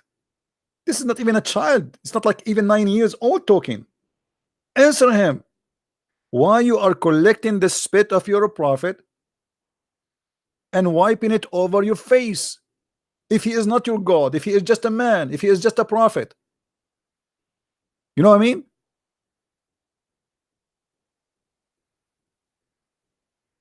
David Wood, he asked him many questions, none of them is answered. It's very childish. He's a kid. And this is why I say people like those, they need someone like me. Why? Because I am the best to teach kids how to behave. David Wood was kind, treating them with respect, being a professional, and controlling himself not to go down to their level. But my friend, when you speak to a savage one, you cannot stay. I mean, you cannot win a war with a savage if you don't go savage too. As simple as that. This is truth. You cannot. It's impossible, because you have to go down. Imagine you're going to fight with the pig, and you don't want to go in the mud, and the pig in the mud saying, "Come to me if you are a man. Come to me if you are a man." Right? And this is what this guy he was doing in the what it's called debate. He said, "Show me, silence me, show me," and he moved his finger like, "Show me," like a bunch of kids. Silence me. Can you show me? Can you? Hello. Yeah, hello, Christian Prince. Hey, This my is friend. Abbas. Yeah, I called Abbas, you how on are you? Monday, and ever since I'm being blocked. My friend, if you are blocked, you will not be able to call me. What did I do wrong? I mean, can't you take criticism? My friend, if you are blocked, you will not be able to call me. So don't lie. No. This is my daughter's account I'm using. Ah, Not okay. lying. Maybe you said something wrong. I don't remember you. Maybe you said. Are you the one who said the F word the days ago? Oh no, I would never say that. I would Okay, go never ahead. What do you want to but say to I us? would Go say ahead. that to you. You are a hypocrite, and I'm going to expose you as a liar. So All right. I was blocked. Okay. I thought you have a thicker skin than that. My but I friend, heard people were swearing let us at go to you. business. Let us go to business. Expose me. Go ahead. Well, as you were saying, I just saw I come down to your level now Okay. to debate with you, just for the betterment of some people. Mm-hmm. And I am a layman, I told you before. But as I said last time, I want to expose your lies, if you allow me. Is that all right with you? Go ahead. I'm listening. Okay. Now, I heard you talking to somebody a few weeks back, and there was a Muslim guy who converted to Christianity. Mm-hmm. And I feel very sorry for him. Okay. And you actually tricked him with the hadith, weak hadith, and then you made a lie on that hadith. So I want to know, if I'm wrong, correct me. The hadith is regarding 72 companions you're going to have when you're going to paradise, and you're going to have eternal, what do you call it? Your private part will be never go down. Right. It will never go limp. Yeah. That's right. That's that's a weak hadith in Ibn Majah. You know that. Okay. Do you know that weak hadith is accepted? Yes or no? Not always. No. If weak is backed by authentic, yes. Weak by itself is you can. How it can be weak and it's backed by authentic? Because if it's backed by authentic, then we have the authentic. We do not need the weak. No, but that's why weak is there. So if there's authentic there, so you can back it up and you can just leave it there. But okay, my friend. If this hadith, are you saying this hadith is totally rejected? I wasn't saying that. Let me finish what I'm going to say, please. Let's say for the sake of argument, this hadith is authentic. Yes, but the problem is not there. Problem is further, that you lied. In what? You said to that guy, you said, 70 women will come from hell and 2 from the Houris. He said yes. You said, do you know what kind of a women go to hell? And he said, very bad women. And then you say, no, prostitutes are in hell. So 70 prostitutes will come in paradise, so you can have a lot of sex because they're expert on that. Now my question to you is, you're supposed to be a learned man, not ignorant. Are every woman, according to Islam, who are in hell, are they prostitutes? But your Quran, your verse, here, the hadith describe that they are special women. Do you see that or no? Special in what? They have nice breast and nice vagina. Is that hadith saying that? It says that in front of you. Whom will have desirable front passages. So good women do not have desirable breasts. Okay, thank you very much. So why you're hold on. What kind of a qualification those women they have to go out of heaven? What do you mean go out? Did your prophet mention that those are women who they are good? Obviously they are in hell. They are in hell for what reason? They are in hell for what reason? No, you say go out of heaven. What do you mean? My friend, go out of hell to heaven. What is the qualification made them go out of hell to go to heaven? What are the qualifications? Let's teach us then. What was the qualification? They were in hell. Well, here we go. You see, the same qualification. Obviously, the one who take them to hell is the same qualification taking them from heaven, from hell. Because if your prophet described that those women, nothing about them is good, except they have a nice breast and nice vagina, then that is mean this is what they have in earth, and this is what they were using. Otherwise, explain to me. It could prove me wrong. Prove me wrong that those women are good women. Prove to me that they are good women. No. Listen, CP, you can't play these games with me. You know what? I am a layman, but I'm from Speaker's Corner as well. A real layman. And you asking for these guys, Shamsi and Hijab, who can really can crush you in minutes. But if you're controlling it, of course they can't. Like you're controlling everybody. And this is a silly argument. You cannot do that to me. I want to read that hadith. Yeah, you're putting your words into hadith, and that's exactly what you do all the time. You put a little bit of your words to twist things. We are talking about the women of hell. When this hadith say they're going to come, why they are in hell? Why are they in hell? Okay, tell me one thing. Listen, I'm not attacking you or anything. Let's say there's a very decent Christian woman, go to church, they do a very good thing, or very good Hindu woman. If that woman is a very good Hindu woman, very pious Hindu woman, according to Islam, she's going to go hell. You agree? No. A good pious Hindu woman, according to Islam, is not going to go hell. Proof. Give me a proof. Show me a proof. Well, you mentioned the Christian too, because the Christian, according to your prophet, and Hindu, I say Hindu as well. Your prophet, he lied. Once he said that the Christians and the Jews and the Sabian, who they are the same as other religion, worship stars, they will go to heaven. Okay, what that means? That means there's many people will go to heaven. So there were Christians and Jews and Sabians, they lived before Muhammad Sallallahu Alaihi Wasallam. But he was not talking about people who lived before. He was talking about those who believe in Allah and the last messengers and etc. and the Jews and the Christians and the Sabian. He was speaking in the moment. Right? I don't think he was talking about the present tense. He's talking about the people of Jews, Christians, Sabians. My friend, he was talking to people who they are. When you say he didn't say the Jews who pass away. He didn't say the Christian who pass away. He said the Jews. When I say the Christian, the Hindus, the Buddhas, the atheist, they will go to heaven and they have no worry. It's mean I'm talking about people who they are will be in the moment. Look, you have all the details with you. Can you provide that? What is the number of the hadith? Let's have a read, because you know what I learned from you only in 2 weeks. I learned from you. You twist words. What you hadith really you are talking about? What hadith? Whatever you saying that these people are going to go say? Oh, sorry, Quranic verse. Where's the Quranic verse? Sorry, Sabian said. What Quranic verse is that? Let's read it. And anyway, that is beside the point. I will deal with this point. Seriously, wallahi, I will deal with this point. Wallahi, I like it. Wallahi, go ahead. Okay, you don't want me to say wallahi? It's funny because you are using the name of your God in vain. Wallahi. I apologize. See, here we go. I apologize. Hypocrisy. Okay, thanks for correcting. Chapter 2, verse number 62. Chapter 2, verse number 62. But I say we will deal with it. But first I deal with, let's say, the Hindu pious woman. Are they going to go hell according to Islam or not? They will go to hell? According to Islam, the good pious Hindu woman is going to go hell, yes or no?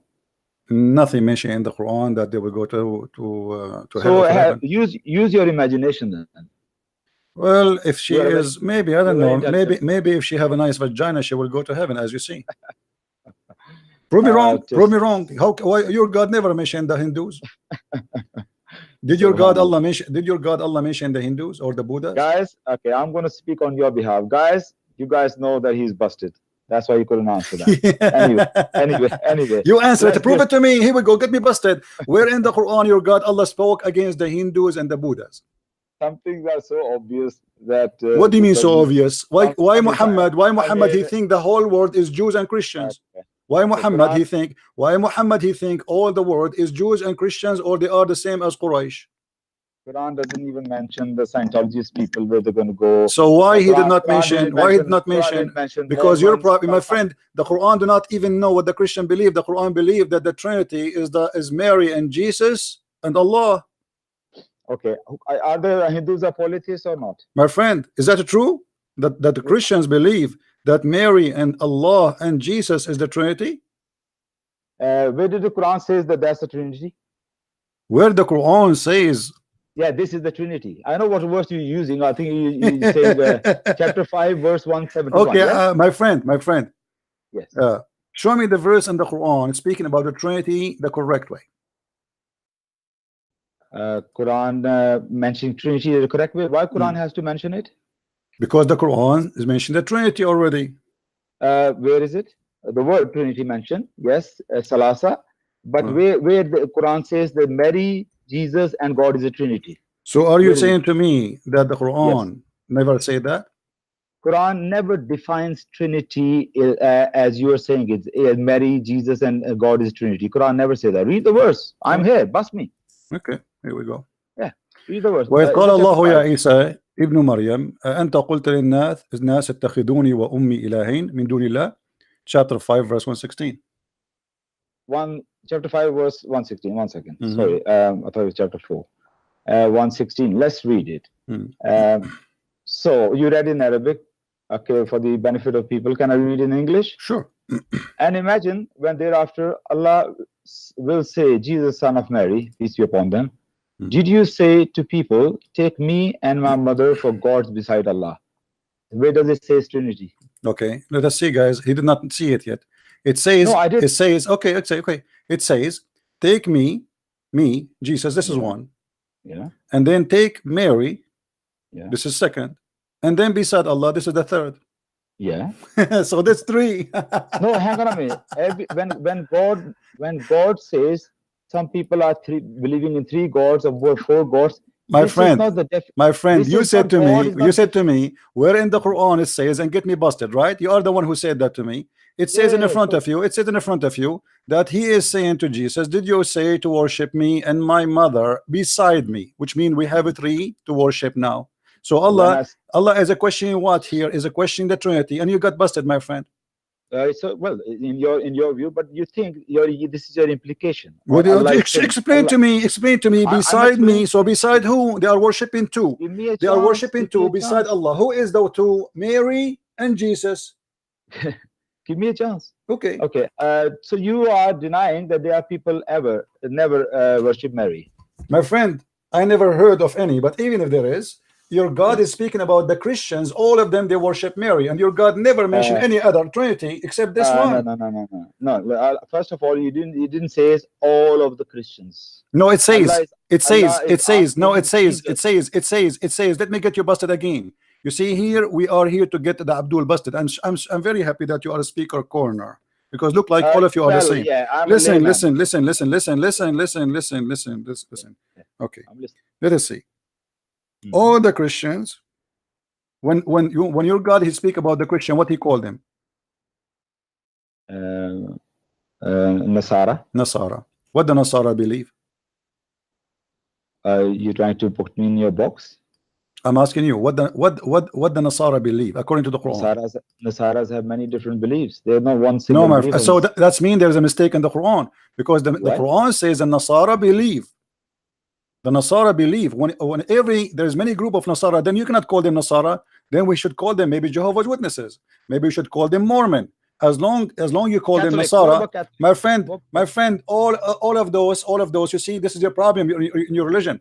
If your God, he's aware of what's happening, he should not call all by one name, because they are not Nasara anymore. Because if somebody is Jehovah's Witnesses, he's not Nasara. If somebody is a Mormon, is not Nasara. If somebody, according to you, is a Catholic, is not Nasara. If someone is a Protestant, is not Nasara. So where is the Nasara? Catholics are Nasara, yes, they are. I'm asking you, where is the Nasara? Who are the Nasara? I'm asking you now. I'm asking you, my friend, who is the Nasara? Who is the Nasara? Who is the Nasara? I'm telling you. Are you Christian? Yes. Are Catholics Christian? I am none of those denominations. No, but are Catholics Christian? Yes. So are Jehovah's Witness Christian? No. They say they are. No. But they say they are. No, Jehovah's Witnesses believe the same as Islam. They believe in there is many gods. Like you, they are pagans. I used to talk to Jehovah's Witnesses. My friend, no, don't lie. Jehovah's Witnesses are false cult like your prophet. Now answer me. Who is the Nasara according to your prophet? The Nasara, according to your prophet, is one exist religion. All of them are the same, and Yahud. So he called the religion two names, Yahud and Nasara. If there is one more, then name it. Obviously, those are not Nasara. Either the Nasara is us who believe in Father, the Son, the Holy Spirit, or Nasara is the one who believe in Mary and Jesus and Allah. You have to admit. No. It's not saying that. So where is the ones? What is the name? Why your God is not naming those who believe in Mary, as you said? You said there is a certain sect, and you are the one who said Nasara is the Catholic. Okay, no problem. Nasara is the Protestant. No problem. Orthodox are Nasara. No problem. Okay, who are they? The sect which is believe in Mary and Jesus and Allah as God. CP, I don't know you too well, so I don't want to make judgment. Are you a just man? You believe in justice? I'm listening, my friend. Go ahead. I hope you believe in justice. My friend, so go ahead. In justice, do you believe in justice? Do you believe in justice? Wallahi, I'm not going to tell a lie. So yes, I do. No, you don't. No, you don't. Your prophet, he said, if a Muslim kill a Muslim, he will be killed. If he kill non-Muslim, he paid the half of the blood. What justice is that? Muhammad he said no Muslim will be killed for killing a non-believer. What justice? Don't talk about justice. You are not a person of justice. Justice is the most beautiful thing. You don't believe in justice. Is that justice that you if you murder? Answer me then. Is it justice if I murder a Muslim, I will be killed because I'm a Muslim, I killed a Muslim. But if I murder a Christian, the punishment is not death for me? What are you quoting? The hadith. Okay. So which is my authority, Quran or hadith? Well, are you going to say to me it's weak? No. Which is my authority, Quran or hadith? Which comes first? Come on, my friend. Both of them, because even hadith is equal to the Quran. If I quote you Quran and you quote me hadith, okay, which one? Quote me a hadith. Quote me a Quran says that a Muslim, if he killed a Christian, he will be killed for killing a Christian. I'm going to quote you a verse in the Quran, and then you can bring the hadith, and we analyze. Yeah, we can go. Let us finish this one first. Now, go ahead. Who are the Nasara? Who are the Nasara? Which the Quran is speaking about? Well, look. First of all, this verse I'm reading again, and it doesn't mention the word Nasara. Do you know that? The word you go. My friend, aren't you the one who say that we go to the interpretation? Why you always rely? Do you think interpretation is infallible? My friend. Okay, hold on. Do the chapter 5 mention the Nasara? Yes or no? chapter 5, 1:16. This verse we're talking about. My this friend, verse does not it doesn't matter. No, this verse is about what? This verse is about what? I tell you what. If this word says, "Oh, you Nasara, do you worship Jesus, Mary, and Allah?" Then you have a point. It doesn't say that. It says Allah will ask Jesus. My friend. Allah will ask Jesus. My friend, hold on. It's a different thing altogether. Hold on. Right, yes. Okay. When you understand the verse, you as a Muslim, you say you are a speaker corner. How you understand the verse? How I understand the verse. Like, what is your guidance? You telling me every single verse I have to go to interpretation? So what do you do? What do? You do not need interpretation. You are the Prophet Muhammad and you know everything. Okay, I'll tell you what. When I read this verse, chapter 5, verse 8, "O you who believe, stand out firmly for Allah as witnesses to fair dealing, and let not your hatred of others to you make you swerve to wrong and depart from justice. Be just. That is next to piety, and fear Allah, for Allah is well acquainted with all that you do." Chapter 5, verse 8. Do I need a commentary from some scholar what it means? You need. Why do I need that? Okay, let me ask you. Can we read the verse before and verse after in the same chapter we are reading from? Chapter 5, verse 7 and 9. You want me to read? No, we are reading chapter where it says that they took his mother Jesus. Allah is asking Jesus, did you tell your people to worship you and your mother? That's right. Okay. Beside Allah, can we read verses after it, please, so we can see Allah's talking about who? After? Yes. Okay. You can take the verse after. I said to them nothing except what you commanded me. Okay. That is, I'm reading Maududi's translation, so it might be slightly different than yours. Serve Allah, my Lord, and your Lord. I watched over them as long I remained among them. And when you did recall me, then you yourself became the watcher over them. Indeed, you are witness over everything. Yes. Explain what's your point here. What is the verse number 18? Oh, well, you want me to read two verses? Yeah. Okay.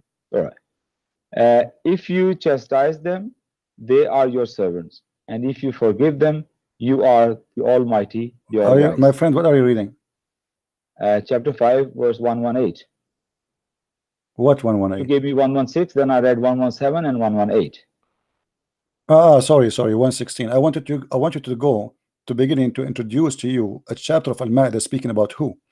A chapter of Al-Ma'idah is speaking about the Nasara. Is that correct? All of it? All of it. This is why it's called. This is why it's called. You see, when we speak about Al-Ma'idah, there's nothing in the Quran is speaking only about one topic, because your prophet, he have a flight of thought. So sometimes he speak about tomato, sometimes he talk about zucchini. But this is not the question. The Ma'idah is about what? Is about those who follow Jesus. This is why it's called Al-Ma'idah, because Jesus, he made a miracle. It's called the miracle of the Ma'idah. Is that correct? I believe so. Yes. All right. He did. So in the beginning of the chapter is speaking. In the beginning of the chapter is giving us definition. Allah speaking about who? وَقَالَتِ الْيَهُودُ وَالنَّصَارَى نَحْنُ أَبْنَاءُ اللَّهِ وَأَحِبَّاهُ. So here we will find that the Quran give us definition about he's talking about who? He's talking about the people of the book, and then when he mentioned always the Nasara, he mentioned specifically the Christian. When he mentioned when I talk about both of them, he say Ahlul Kitab, people of the book. It can be the Christian, it can be the Jews. But when he mentioned the word Nasara, it's always have to be about the Christian. So now, nowhere in the Quran mention any other name of any other belief except the Nasara. Do you agree? About the Christians? If there's other name for those you call them Christians, Nasara for me, but they are not Christians. Nasara are not Christians. Well, Nasara is from Nazarene, from Nazareth. Here we go. See, this is why I say they are not Christians. Those are people who they are. They are like Jehovah's Witnesses. They are cult. And Muhammad, he thought that those are the Christians. Those are the Nasara. This is the only Nasara he knew. This is why he thought that those are the Nasara who believe in Mary and believe in Jesus and believe in Allah. And that make him believe that this is the Trinity of who called them Nasara as a Christians. But the fact, Nasara does not exist. Yeah, but that's not the point. This is the point. This is the point. Why your God did not mention? Okay, let us say for the sake of argument, as long your God, he mentioned that there's a group of people they worship Mary. Are they the minority or the majority? Group of people who mention Mary. Listen, you put in the words again in the Quran. What do you mean? You know, Allah is not saying that there are people worshipping. Listen to this word. Yes, it says that. It says that. It says that. It says that. that. It says that. It says. No. He said. He said to Jesus, "Are you the one who said to them, worship your mother?" Correct. Did you say to people? Allah is questioning yes. Okay. Jesus. No problem. So Allah he's saying your God claim. Your God claim that those who they are Nasara, they worship Mary. You adding things into this is the problem. You just my friend. Then who are the Nasara? Explain to me. Who are the one? What is the name of this religion? They worship Mary as God. Look at it. Well, we know the Catholics worship Mary. That's false. That's false. That's a big fat lie. That's a big fat lie. Okay, here we go. A challenge between me and you. A challenge between me and you to show me one Catholic in the world worship Mary and consider her as God. No. What is worship? My friend, don't lie. Don't lie. It says worship. Worship is to take it as God. Do you see the Quran? Read with me. Read with me. The Quran says, "Take my mother as God." Do you see it? Okay.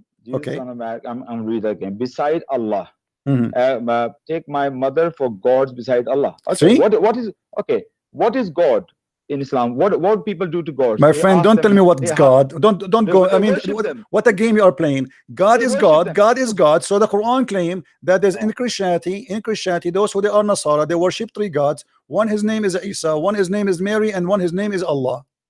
Okay, I will prove it to you from the Quran. Okay, that all the pagans used to believe in gods. Whoever they worship, that is their gods. So worship means when you're asking somebody help. So what does that mean? My friend, asking somebody help, that's worship. My friend, don't fool yourself. Don't fool yourself. Because anyone asks somebody for help, that will make him God. That's mean Muhammad is God. Because the Quran and the Hadith confirm that your prophet will intercede for you. So you are saying now, you are confirming that Muhammad is God, because your God, he said, your God Muhammad, he said that I will be the one who intercede for you in the day of judgment. So you are saying to me, if we ask somebody for help, that's mean we'll make him God. Then why you ask Muhammad to intercede for you if that will make him God? Which verse of the Quran is that? Unbelievable. So we have to keep jumping from place. Okay. Hold on. Are you saying, let me confirm, because we are here, you said you are here to call me to get me busted, right? I already did, actually. You did already. Okay. It's a go. It's a go. The people, they will see it. Okay. And then actually, you know what? This is not, I was exposing your lies. Actually, I got my friend. So you confirm to me that you as a Muslim, you don't believe anywhere in Islam it says that your prophet will intercede for you. That's good. That's a good question. There are ahadith did say that. Yes. But I think, look, as I said, my knowledge is limited. It does say there by the will of Allah also, if I'm not wrong, something like that. If Allah wills. My friend, you are the one who said that if you ask somebody for help is act of worship. When I was saying that, you just cut me right in the middle. No, you were talking about Mary. You were talking about Mary. So if somebody, you are the one who said that if somebody asks someone for help, he is asking someone for help. He is doing an act of worship. If you don't do that, help me. If I ask my daughter to help me to get me a cup of tea, that means I'm worshiping him. Come on, don't play with words. Help, you know what I mean, help. What help? What does that mean? Okay, tell me what help. Tell me what help. Help is about what? It's about salvation. It's about going to heaven. When you ask this is about somebody, my friend, this is about religion. This is not about help to make zucchini. This is about religion. So help here is about you being saved from torture. We're talking about judgment day. When I look for if I'm here sitting in my sitting room and I'm asking, oh Muhammad sallallahu alaihi wasallam, help me and do this for me and do this for me, that will be a worship. And that's what exactly Allah is talking about. The people does to Mary and Jesus, and people are still doing. My friend, interpretation, please. Interpretation. If you are truthful, show me the interpretation of what you just said. Interpretation. So which interpretation you want me to see? What you were talking about. What you were talking about. That help. That you are the one who said if you ask somebody for help, he is doing an act of worship. And you are the one who said to me, what's God? Catholics do. What's God? What's God? Okay, you are the one who said that if the Catholic they ask Mary for help, that will make her God, correct? If they know, in the eyes of God, that's a worship. So that is no problem. That's a worship. So if you ask Muhammad, to pray for you, that is an act of worship. If I ask right now, if he's dead, yes, that is worship, and I wouldn't do that. Okay, people guys. People in his time. Okay. Guys, if he is dead, that will be an act of worship. Is Muhammad is dead now? Muhammad is dead, yes. Okay, so if you quote the Quran, or you just say you ask Muhammad for help and he is dead, that is an act of worship. But I don't. No Muslim asked Muhammad to help. He's dead. When in his lifetime people ask him to help, and you can ask a good person in a lifetime to help or pray to God. Anybody saintly human being, you can say, look, can you pray to God for me? You are a good human being. You can in a lifetime. But when that person died, I cannot ask that person. Do you know there's a hadith of Umar radiallahu anhu? He, when the rain wasn't coming, he went to the uncle of Muhammad sallallahu alaihi wasallam, Abbas. And he said, in the lifetime of the Muhammad sallallahu alaihi wasallam, we used to go to him for ask for rain to pray for us. Now he's dead, so we're asking you. So of course, even Umar radiallahu anhu knew that when the Prophet died, that he dead. So no Muslim pray to Muhammad sallallahu alaihi wasallam now. Let me ask you. You just said something very important. I say many things important. You missed, I think, many of them. All of them for sure. Like Muhammad Hijab. Yeah. Listen. Never mind. You are the one who said. You are the one who said. You are the one who said. If you ask Muhammad help when he is dead, that is an act of worship. Absolutely. All right. It's shirk. All right. Well, here we go. The Quran in front of us. Okay. Chapter and verse. Okay. Hold on. Let us see. Don't show me the commentary, please. Well, you love your commentaries. The commentary. But you know that. See, look like the commentary is going to hurt you. It's going to hurt you. Okay, hold on. If we go first, we will go step by step. And remember, you are the one who said, if you ask Muhammad when he is dead, if you ask Muhammad when he is dead for help, that means you are doing an act of worship. It's not me who said that. I said that. Yes, I said that. I'm stand by it. Okay. Can you give me interpretation of chapter 9, verse number 80? Why interpret? Oh, okay. My interpretation. Yeah. Okay. My personal interpretation. Yeah. All right. Fair enough. Chapter 9, verse 80. Okay. It says, it is all the same whether or not you ask for their forgiveness. Even if you were to ask forgiveness for them 70 times, Allah shall not forgive them. That is because they disbelieved in Allah and His Messenger. And Allah does not bestow His guidance on such evil doing. So he's telling Muhammad sallallahu alaihi wasallam, don't ask for certain people. It's a context. What's the context? Muhammad sallallahu alaihi wasallam was asking for somebody's forgiveness. So he said, don't ask for their forgiveness. Even if you ask 70 times, I'm not going to forgive them. So that is my interpretation. You tell me if I'm wrong here. Okay. So if you ask for their forgiveness 70 times, they will not be forgiven. Yeah. Okay. 70 times. Okay, hold on. Okay, hold on. You mean so how those women they will be taken out of hell if they will not be forgiven? That was not the question. This is the question. We have the same topic. We have the same topic. We have the same topic. Women, they are in hell already. What is going to make them? Which women you talking about here? The women who have nice vagina and nice etc. Yeah. They will go to. You said if you just read for me a verse saying, if you ask for forgiveness or not, they will not be forgiven. Yeah. Okay. Right. So how those women they will get out of heaven, out of hell to go to heaven? God. You are really dragging me into your box, aren't you? Okay. Dragging me what? You are dragging me into your box. You want to confine me in your box, and I'm not going to be confined in your box. I'll tell you. What do you mean? I don't understand. What do you mean? You were just taking me in the corner. You just want to take me in the corner, and then you just that's how you do it. You know okay. What I mean? Let me ask you. When you say to me, when you give me your own personal interpretation, and you don't want me to give you any other interpretation because you are scared, and you are the one who said to me, that if you ask for forgiveness or not, still they will not be forgiven. I read the verse. I didn't say that to you. I read the verse. Okay, so are you saying this verse is not consistent with other verses? Never said that. Okay. Can I read the verse before? No, you are the one, because you are trying to swallow your words. You are saying to No, me I'm now, not. okay, I'm hold on, not. hold on. You want me to read the context before? Can I read the context of this verse as well? You will read the context based on what? You asked me to read the context. What do you based on? My friend, you know, aren't you the one? Aren't you the one who is refusing to read the interpretation of the scholars? CP, what are you doing? My friend, aren't you the one who refused the interpretation of the scholars? I'm simply asking you, can I read the verse before that so we can understand better? Is there any problem? No problem, no problem. But you gave me already the interpretation. You said they will not be forgiven. So I am. Who are they? My question. Whoever they are, who are they? Who are they? The one who is a sinner. Exactly. Who are they? Who is the one who will not be forgiven? Okay, who is? Okay, hold on. People, they will go to hell for what reason? You're going to go hell because you lie a lot. Okay, so when a person he go to hell, he go. Okay, no problem. You can insult as much you want. People who go to hell, are they going to hell? Are they going to hell because all of them they deserve to go to hell or not? Say that again. Sorry. A person who go to hell, is he in hell because he deserves to go to hell or not?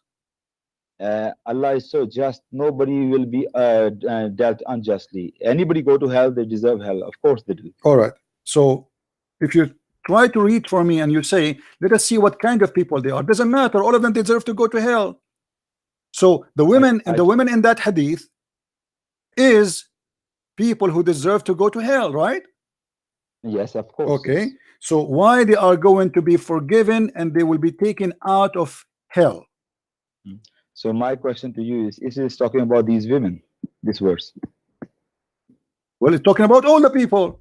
No, so it's not talking about these women, is it? My friend, are you saying your God Allah is saying that he will not forgive those who go to hell for specific people only?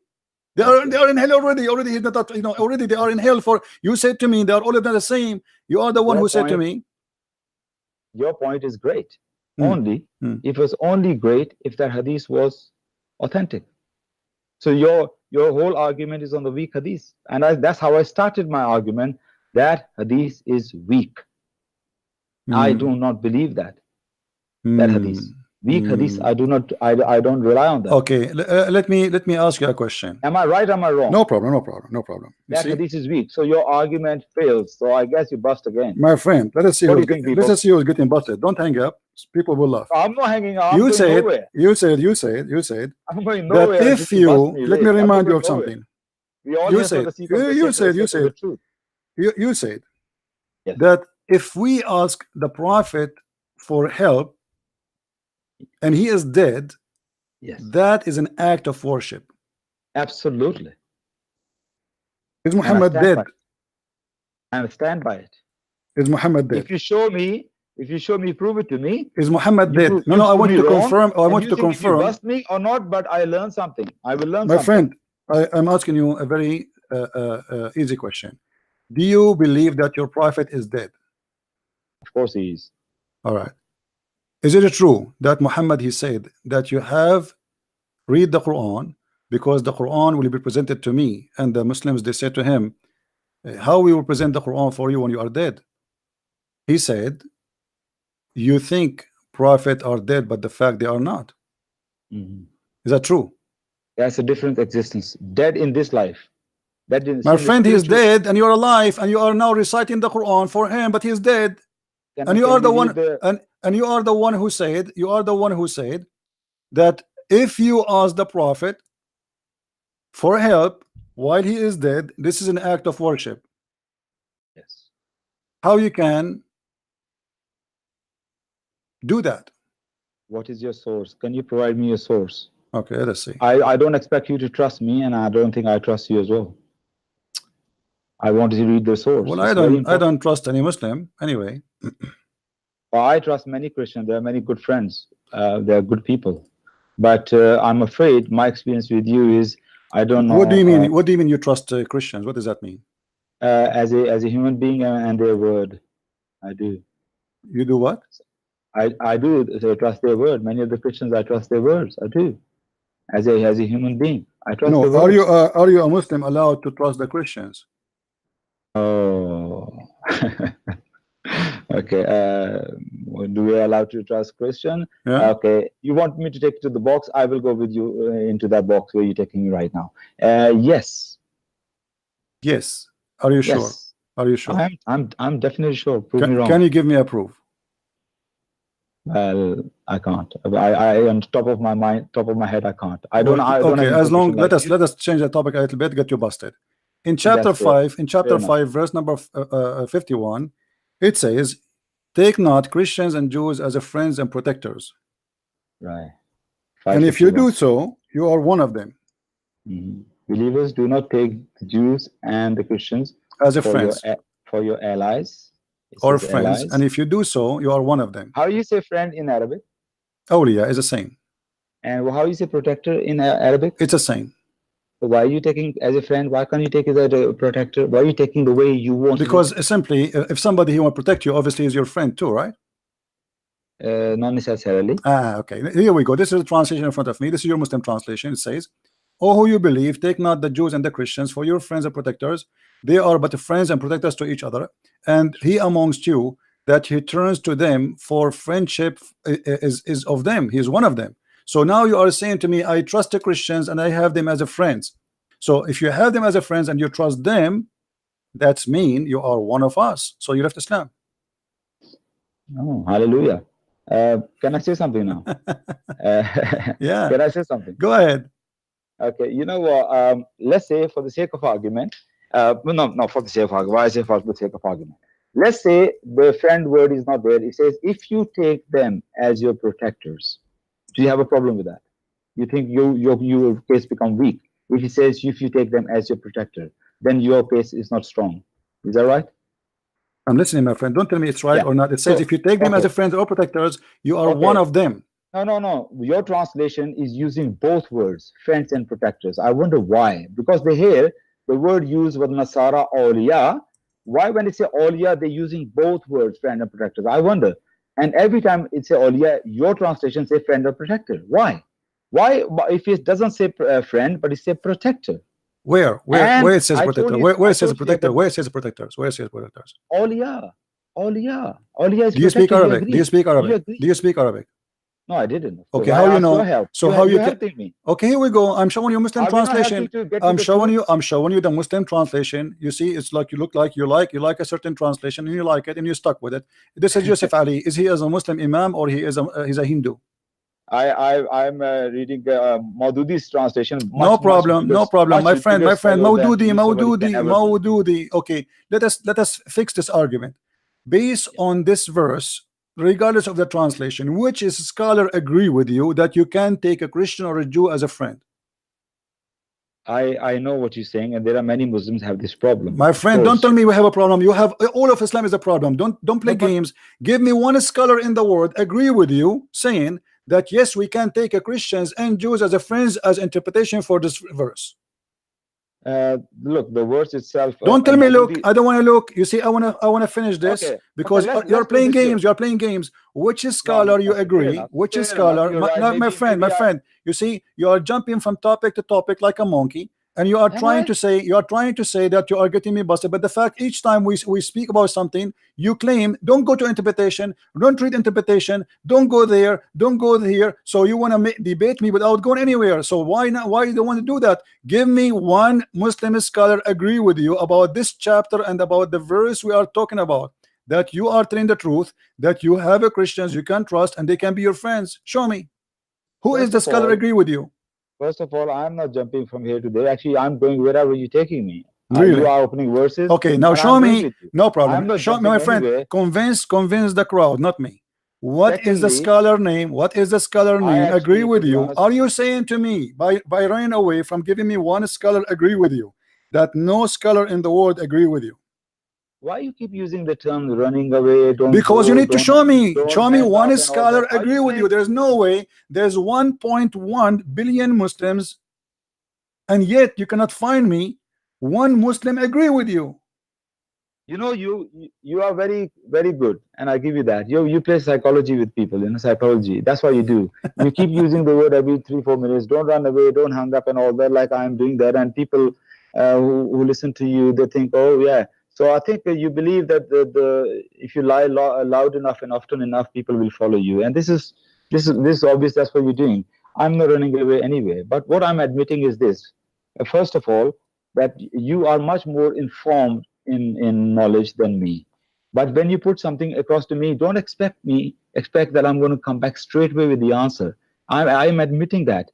But if you're saying that to me to prove it to me, if any Muslim scholar agree with me, I can look into that. My friend. I can come back As long you are calling me, okay. How you explain to me a verse without going and checking it? So you are saying to me, I am a person who have no knowledge. I'm calling you to get you busted, but I do not know much. I'm no one. I know nothing, and there is no scholar agree with me. I have my own opinion. I am the only Muslim who believe in this, and the rest forget about them. And I don't have time. No, you said that. Otherwise, okay. Why you keep saying to me? Why each time I mention something to you? Why you say to me, don't show me the interpretation? Okay, that's the question I was going to ask you. CP, do you believe interpretations are infallible? My friend, I believe Islam, all of it is false. That's not the question. Your prophet himself is false. So this is not. No, this is the question. When you say to me, my friend, when you say to me, do you believe in this? I believe Islam, all of it is false. CP, I think you are selective when you take interpretations. You see, you not? My friend, you are trying to avoid the challenge, because why you are giving me your own false interpretation, yet you claim that you are the one who knows. But when you are in the corner, suddenly you introduce yourself as a speaker corner. You introduce yourself that you want to get me busted. You introduce yourself that you know. And the second we start squeezing you and the mayonnaise is coming out, suddenly you take it all off and you say, I have to admit that you have a lot knowledge more than me. I do not know much. I have to go and do some study. I have to do some search. And Christian Prince, you are scared of me. And it's Christian Prince, why you don't answer me? Christian Prince, why you don't debate me? And when we debate you, you run, you're saying, I do not know. I'm not. So tell me then why you said to me, I do not know. A second ago, you said to me, I do not know anything. I know nothing. I know nothing. You do not know anything. CP, I know enough that Aulia does not only mean friend. Okay? So you must understand. No, my friend, you do not know, because if you know, then you have to prove it. If you know, you have to prove it. It's not enough to say I know. What is enough? You see, here we don't make our opinion. I don't give you my opinion about the verses. I show you what it says. If you can prove me wrong, prove me wrong. So when you say to me, the verse does not mean that, you don't even speak Arabic. You do not even know how to pronounce the name of your prophet correctly. Let me hear you say Muhammad. See, you do not know even how to say your prophet name correctly. So even the name you get it wrong. And yet it says Muhammad, not Muhammad. Is it a sin? My friend, it's a sin to lie and to say to me that you know what you are talking about. And when I asked you what is the meaning, you cannot prove to me what you are claiming to be the meaning. I did. I proved my friend, you proved to me. I read thank you for calling. Thank you for calling. I really hang on a minute. No. You see, there's no point of speaking with someone saying to me, I do not know. I do not know. You just admitted that you do not know. You admitted that you do not. So why you don't want? Okay, hold on. Let us accept the challenge again. Let us go to zero. Name for me one scholar agree with you. Okay, the guy who became Muslim. My friend, name for me one scholar agree with you. If you are not lying, if you are not fabricating, if you are not practicing taqiyya, name one scholar agree with you that you can take Christians and Jews as a friends. Okay. So can you? Okay. Can you? No, listen. Can I say something? Can you? Can you give me 20 seconds? Can I have 20 seconds to speak? I'm talking to you already for an hour. Is it?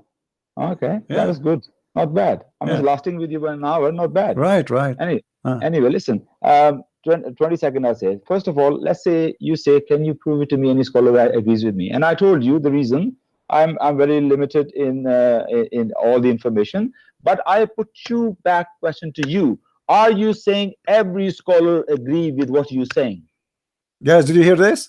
Are you saying every scholar agree with what you're saying? Yep. It meaning you cannot be friend. Look how with- look how with look how Christians. funny you are. Look how funny. Oh. Are you saying to me? Look how you are proving to me. You are proving to me that you Muslims, you follow our religion very confusing to the point Oh. even scholars don't agree with each other, because you are saying to me, do every scholar agree with you? Which means there's scholars agree with me and there's scholars don't agree with me. And this is the challenge for you. Name for me one scholar don't agree with me. Okay, a challenge. You said to me, are you saying, Christian Prince, that every scholar agree with you, brother? Yes, I say every scholar agree with me. Show me one don't agree with me. Okay, so you're saying every scholar agree with you that Muslims Yes, cannot be friends with Christians? yes, Every scholar. yes, every scholar. Oh, it's going to be so easily bust you. Okay, Really. I'm listening. No, I'm not providing you now. I'm going to call you tomorrow. To bust you. No, because if you said that, Abdul, it's a lie, Abdul, I'm gonna no, come I will back. get you busted right now. I will go right now to attafsir.com and I will show all the tafsir in the website, all of them, the real scholars, not Zakir Naik, potato, tomato. Those are scholars, and we So you will take see, it. we will see what they are saying. If they are Actually, I saying, can't see your if screen. they are I can't- saying what I I can't am see your saying, screen, Abdul, you've been not served and Abdul. you've been cooked. My name is You've Abbas. been not only you've been slaughtered, you've been barbecued. You call me to get me busted, Abdul? Are you Your words, serious? Your words. Are you serious? Okay, let's go. Your words. Listen to me. Listen to Just me. prove me wrong. Chapter 5, Tell me one chapter thing you prove 5, me wrong. chapter 5, verse number 51. Name for me any scholar you wish. Any scholar you wish. Right now. Maududi. Al-Mawdudi. Who is Al-Mawdudi? Oh my God. You don't even My know friend, that? aren't you the one who said to me translation of Al-Mawdudi? He has a tafsir, Tafhimul Quran. Okay, you want Tafhim al-Quran. Guys, he said Al-Mawdudi, correct? Yeah. Okay, be my witness. Okay, I will go to Al-Mawdudi. And remember your word. You say every My scholar. brother, let us see Every Al-Mawdudi. scholar. Al-Mawdudi, Al-Mawdudi is your scholar, right? I can assure you right now. Okay, hold on. Okay, that you are wrong. Okay, hold on. This is my challenge to you. I'm going to come back to you to prove that you are wrong. My friend, don't come to me. We are Cannot here. be Don't run. Let us finish. No. Everybody will Stop laugh. saying that every 5 minutes. All right, hold on. It's a psychology you play with people. Hmm. I'm listening. I'm trying to find you the tafsir you like. Yeah, fine. Tafhimul Quran. That show me that you can't be friend with Christians. Period. That's it. You can never be friend with Christians. And you know what? Oh, I just remembered something to bust you. Oh, I just remembered something to bust you. But I need your help so I can bust you. Okay, you are busting me all the way. You know, I mean, no. I mean, now you want to bust me already? You did already many times. I just remembered something. You see, Allah has put something in my mind. Alhamdulillah. Alhamdulillah. Yes. All right.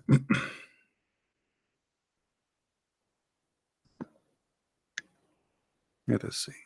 Before you go to tafsir, actually I can, well, that's right. I'll give you a chance. You just show me. Tafhimul Quran says that you can never be friends with any Christian. We are waiting. Clock is ticking. Well, I'm looking for your. Do you have a link for Al-Mawdudi? I'm looking for this. I'm looking for this Mawdudi. Can you provide me with the link? I'm trying to help you. I'm trying to help you to find it. Where is this guy Al-Mawdudi? Listen, okay. Before you find that, can I give you a proof that you can be friends with Christians and my friend? No, don't from the Quran. Direct verse from the Quran. Yeah. You go ahead. Go ahead. Subhanallah. Chapter 5, verse 5. This day, all good things have been made lawful to you. The food of the people of the book is permitted to you, and your food is permitted to them. And permitted to you are chaste women, be they either from among the believers or from among those who have received the book before you, meaning Christians and Jews. And this is the interpretation, tafsir of Mawdudi of this verse. He's talking about the Jews and the Christians. As long this is tafsir of Al-Mawdudi, why would they give me Al-Mawdudi link so we can see the verse? I can't put on the internet. Why you cannot? Why? I'm not you see, savvy. Why they are not counting this guy Al-Mawdudi in the list of the scholars here? You see, I'm looking at all the tafsirs. Where is Al-Mawdudi? Do you see him? CP. My friend, hold on. Same time. I'm reading to you. Same time. Let me ask you. I was making a point. My friend, no, no, you make as many points as you want. You make a point as you want, as you wish. Your prophet, he ordered to kill all the Christians and all the Jews if they don't convert to Islam, and he said don't take them because they are my enemies. And when I say to you, show me one scholar agree with you, you said to me Al-Mawdudi. Now show me Al-Mawdudi. Can you show me Al-Mawdudi? Can you show me Al-Mawdudi? Why he is not listed here? All the scholars agree with me, and I challenge you to prove me wrong. I challenge you. I am proving you wrong. Right? Where you prove me wrong? The verse you say to me, it says they can cook for you. You can marry from them. So what? Muhammad, he want to spread Islam. He in the beginning he forbid them. He forbid them from. Listen, Abdul. وَإِنَّمَا الْمُشْرِكُونَ النَّجِسُ. Is the mushrikun najis or not? Is the mushrikun najis or not? Is the mushrikun najis or not? Why are you calling me Abdul? Because you are Abdul, isn't it? Muhammad, he says everyone is a slave of Allah. Okay, so that's Abdullah, not Abdul. This is Abdul. Now listen. No, Abdullah. Abdullah is a slave of Shaitan because the father of Muhammad is Abdullah. Are you slave? You are a slave of Shaitan. No, are you? I'm asking. Is the father of Muhammad, his name is Abdullah? Yes or no? Yes. Okay, so why he is going to go to hell? Don't change the topic. You are the one who mentioned. You are the one who switched to Abdul. No, I'm asking you a question. Now Abdul, listen. All the interpretation in front of me, getting you busted. This is Ibn Kathir in front of my eyes. This is Ibn Kathir. Getting you busted. Did I? Choose anyone else. Al-Mawdudi is not here. What I would do? Where is Al-Mawdudi? Can I have 30 seconds? My friend, where is Al-Mawdudi to show it to you? Do you see it in the list with me? Here we go. I am showing you. I'm showing you the list of the scholars. He is not even counted as a scholar. Fair enough. Okay, let's forget about Mawdudi. Okay, can you choose for me a scholar? Okay. Can I have 30 Can you seconds? choose? No. Can you choose for me a scholar? People, what do you think? Why he's not giving me a chance? No, I'm giving you a chance. You want to jump over the topic. Can you show me a scholar agree with you? Look how many scholars we have in the list. Look how many. Look. We have like 300. We have like 300 scholars, and not even one of them agree with you. In the name of God, just give me 30 seconds. The name of the black stone. In the name of God, just give me 30 seconds. If you are for the sake of the truth. My friend, let me ask you. Tafsir al-Mawdudi written which year? People, I'm asking in 30 seconds. Why is not giving me 30 seconds? Tafsir al-Mawdudi written which year? I say forget about Mawdudi if you can't find it. I'm asking you to give me 30 seconds. Can I? 30 seconds?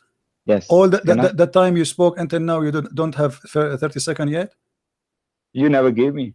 Oh, okay. Really? People are witnessing. I'm asking your permission. Okay, go ahead. Thank you very much.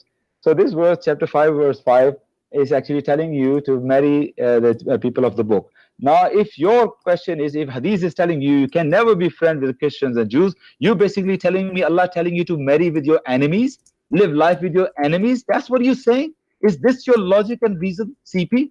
Are you telling me Hadith say don't be friends with Christians and Jews? Tafsir say that, but the Quran telling you to marry, have a wife, Christian and Jew, and you telling me it's your enemy, you can never be friends with her, but you can marry me. Hello?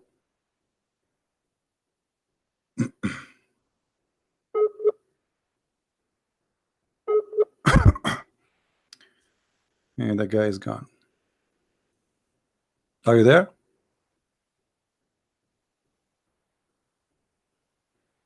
Hello? Hello?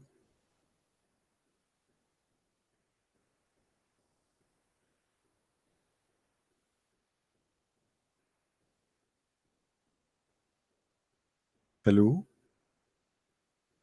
I don't want to hang up on him. He will say you hang up. Are you there?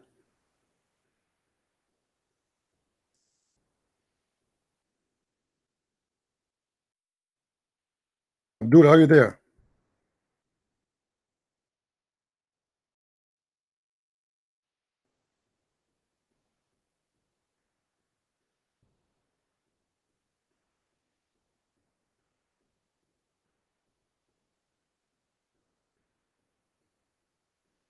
I don't know what happened. All right. Call me back, Abdul. I'm trying to find Al-Mawdudi so we can read for him Al-Mawdudi so we can laugh. Okay.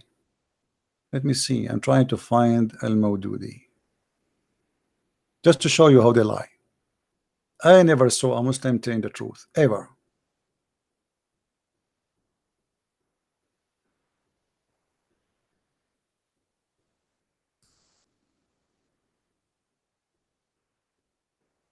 And you notice how they jump from place to place. And when you squeeze them hard, I did not even squeeze him hard. Actually, I was just going softly on him. The second you start squeezing is the same second he said to me, "I don't claim that I know more than you, but you are the one who called me to get me busted. So you want to get me busted, but you do not know more than me." And when we challenge him to show us one scholar agree with him, he could not. He named for me a book which I cannot find anywhere. If anyone, please, guys, can find me the book, let us laugh. Okay,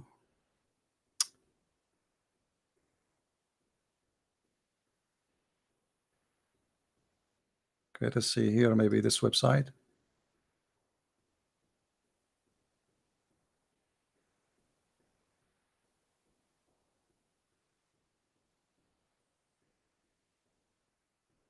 Qurtubi, Tabari, okay.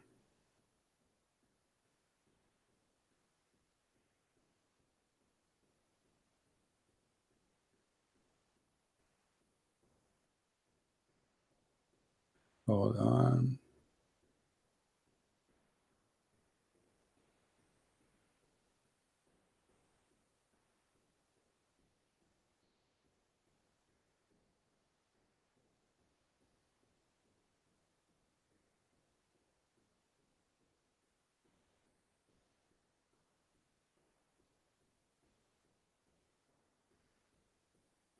Okay, I found Al-Mawdudi. Let us get this guy Abdul busted.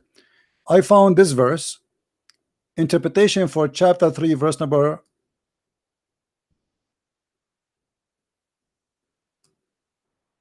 This is the verse. لا يتخذ المؤمنون الكافرين. Let us see, maybe somebody send me a link for Al-Mawdudi.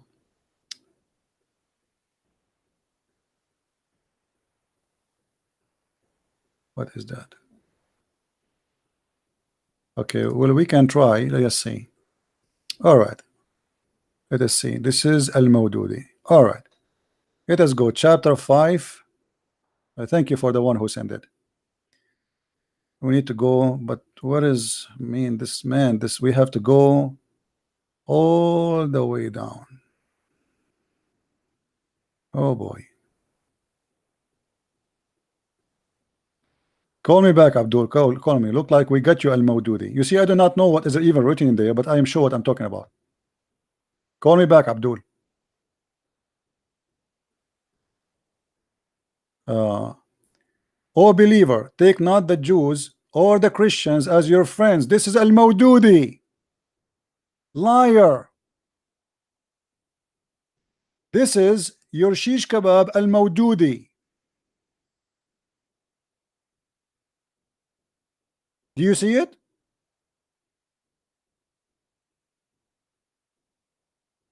Do you see, guys, how they lie? This is Al-Mawdudi. Oh, who you believe, take not the Jews nor the Christians as friends. They are one friends only. If any of you takes them as friends, surely he shall be counted among them. Which means he's out of Islam. Brother, read for me Al-Mawdudi, brother. Brother, a Christian prince, today I call you. I am speaker corner, and I'm going to get you busted, brother. And you are lying, brother. Brother, we Muslims, we are going to get you busted, brother.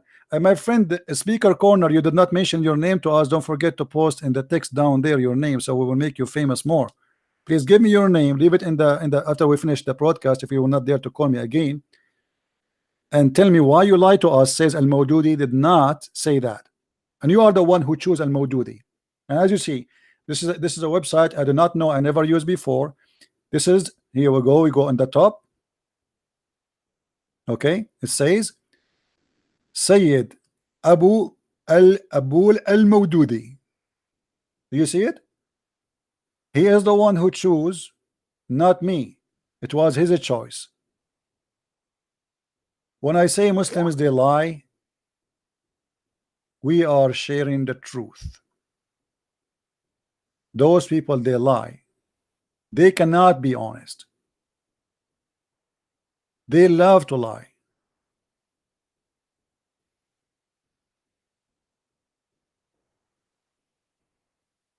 This is why I say when you debate a Muslim, you are not debating a Muslim.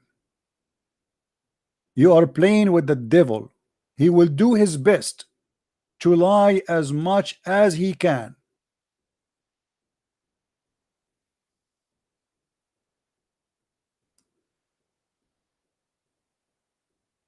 But anyway, it always turns for our benefit. They try to defend, but they get their prophet busted. They try to fight, but they do the opposite.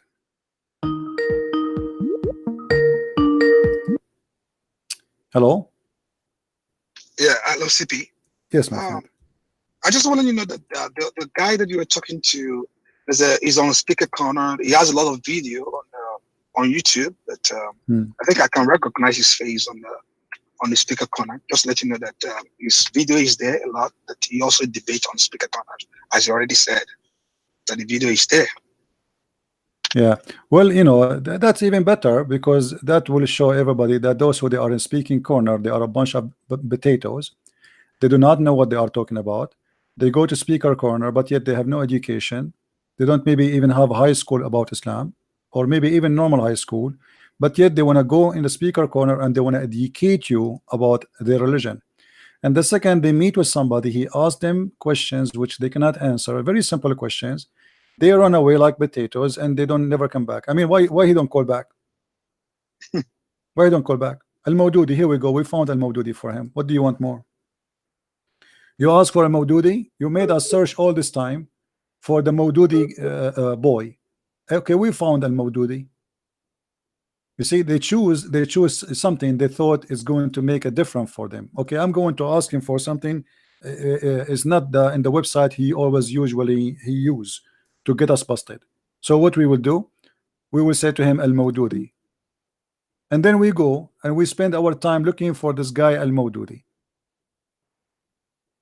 What we will do now?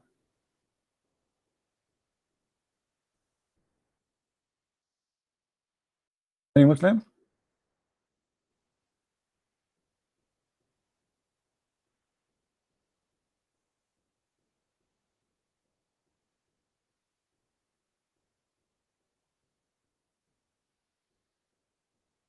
Look what Al-Mawdudi he said. Let me show the screen. My friend, look, your connection is bad, so I have to hang up on you. This is Al-Mawdudi. It's a moral condition, my friend. You cannot take them as a friends. Moral condition of the Jews and the Christians, the believers have been warned not to take their friends and confidants. Do you see it?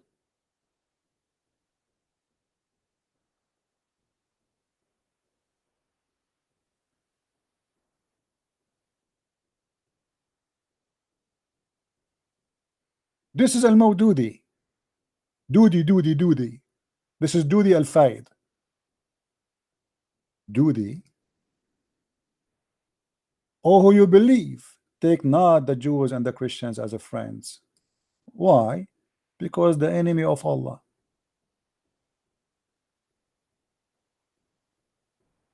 Because they are the enemy of Allah.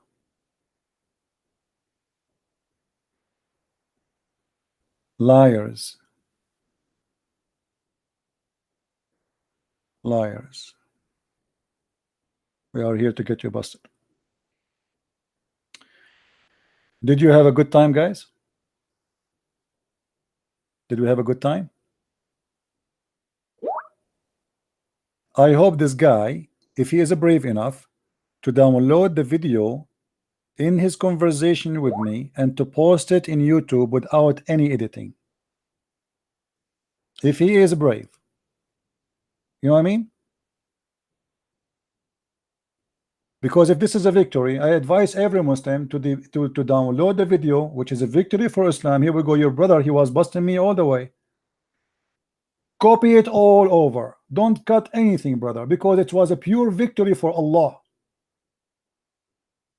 If you don't do that, it's mean he's a coward.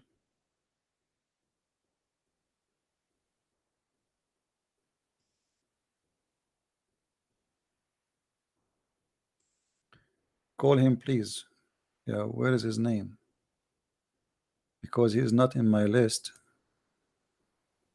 Where is his name? I'm trying to find which one he called me from. Okay.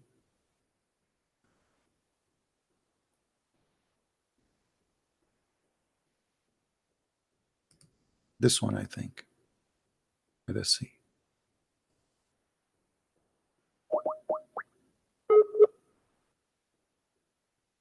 So he's gone. His history is gone. Yeah, I'm calling him, but he is not answering. He's gone. He's offline. He's gone.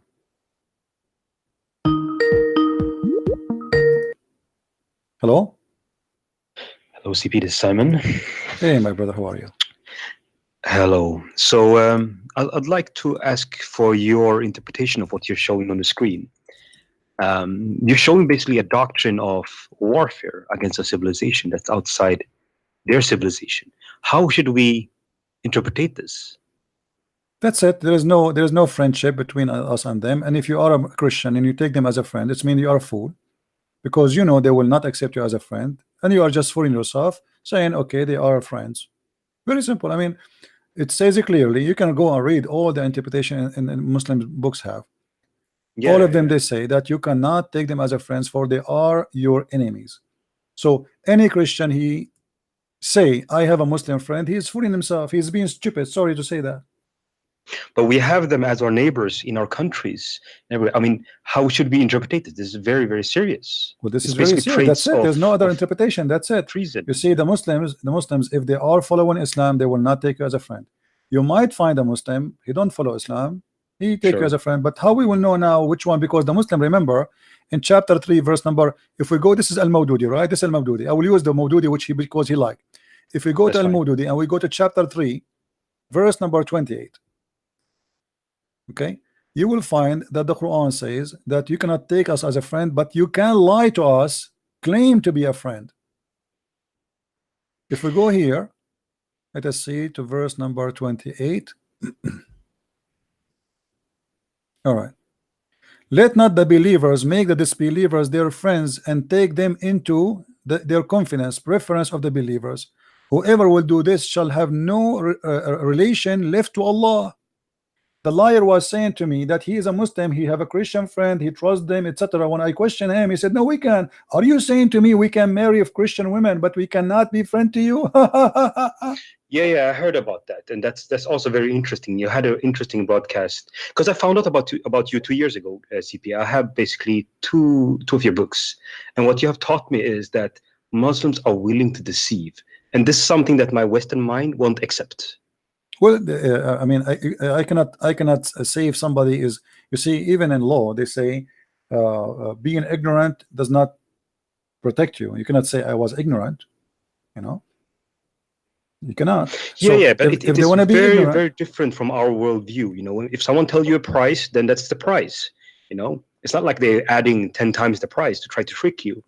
So this is a little bit different from what we are taught. Yeah. Well. And this is why I'm here, my friend. I'm here to teach what is right, what is true, and I always show the reference, and I get them busted. And look what happened now. This guy was arguing with me, and he challenged me. Are you saying that all the scholars agree with you? I said yes. I said, okay, well, prove me wrong. Give me the scholar agree with you, not with me. He gave me this. Look, he's the one who named for me. That proved that he is an idiot. He's a donkey. He never even read the book he's talking about.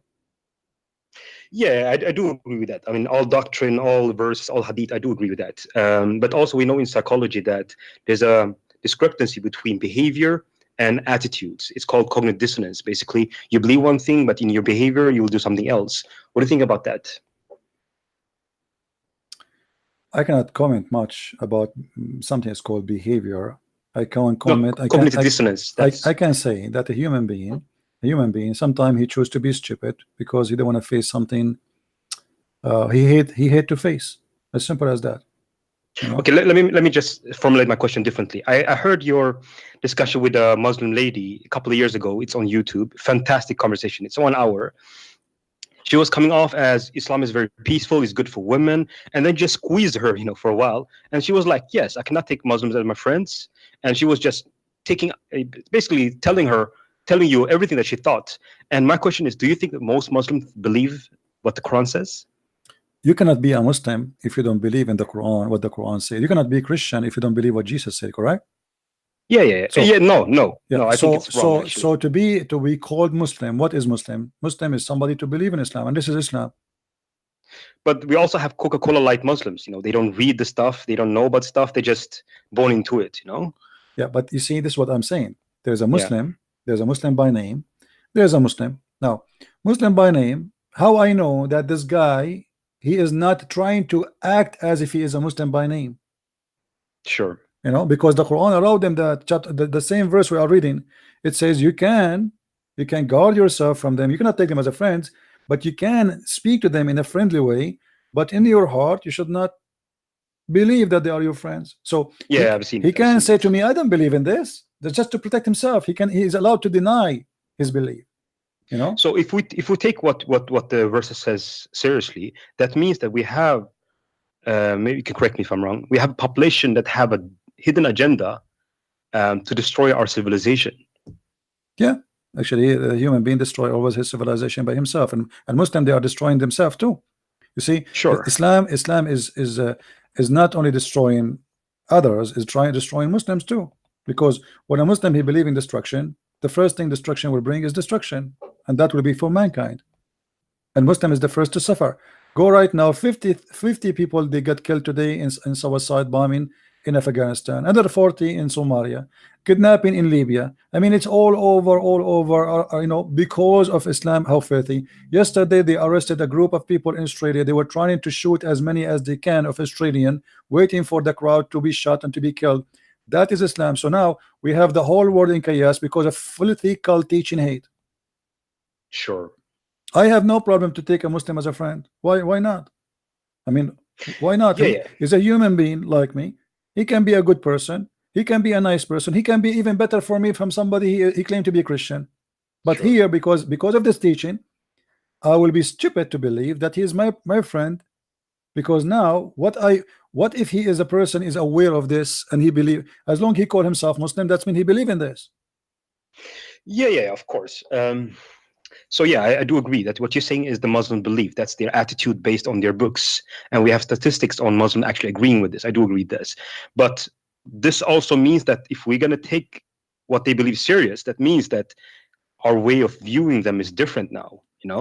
You have to take safety precautions because this is about your kids' future, right?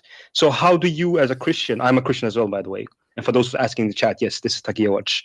I'm asking, how do you as a Christian reconcile what Christ taught to love your enemies while people are committed to a dangerous ideology? How do you get these two together? My friend, the Bible teaches us to be smart, like the snake is smart, supposedly, here, and to be peaceful like a pigeon. So you have to bring two together.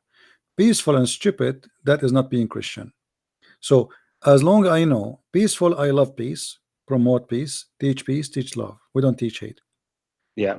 Same time, I have to be smart. As long as I know that those people believe that they have a duty to fight me and to kill me, and they have a target to take over me. So then, if I allow them to do that, that's me.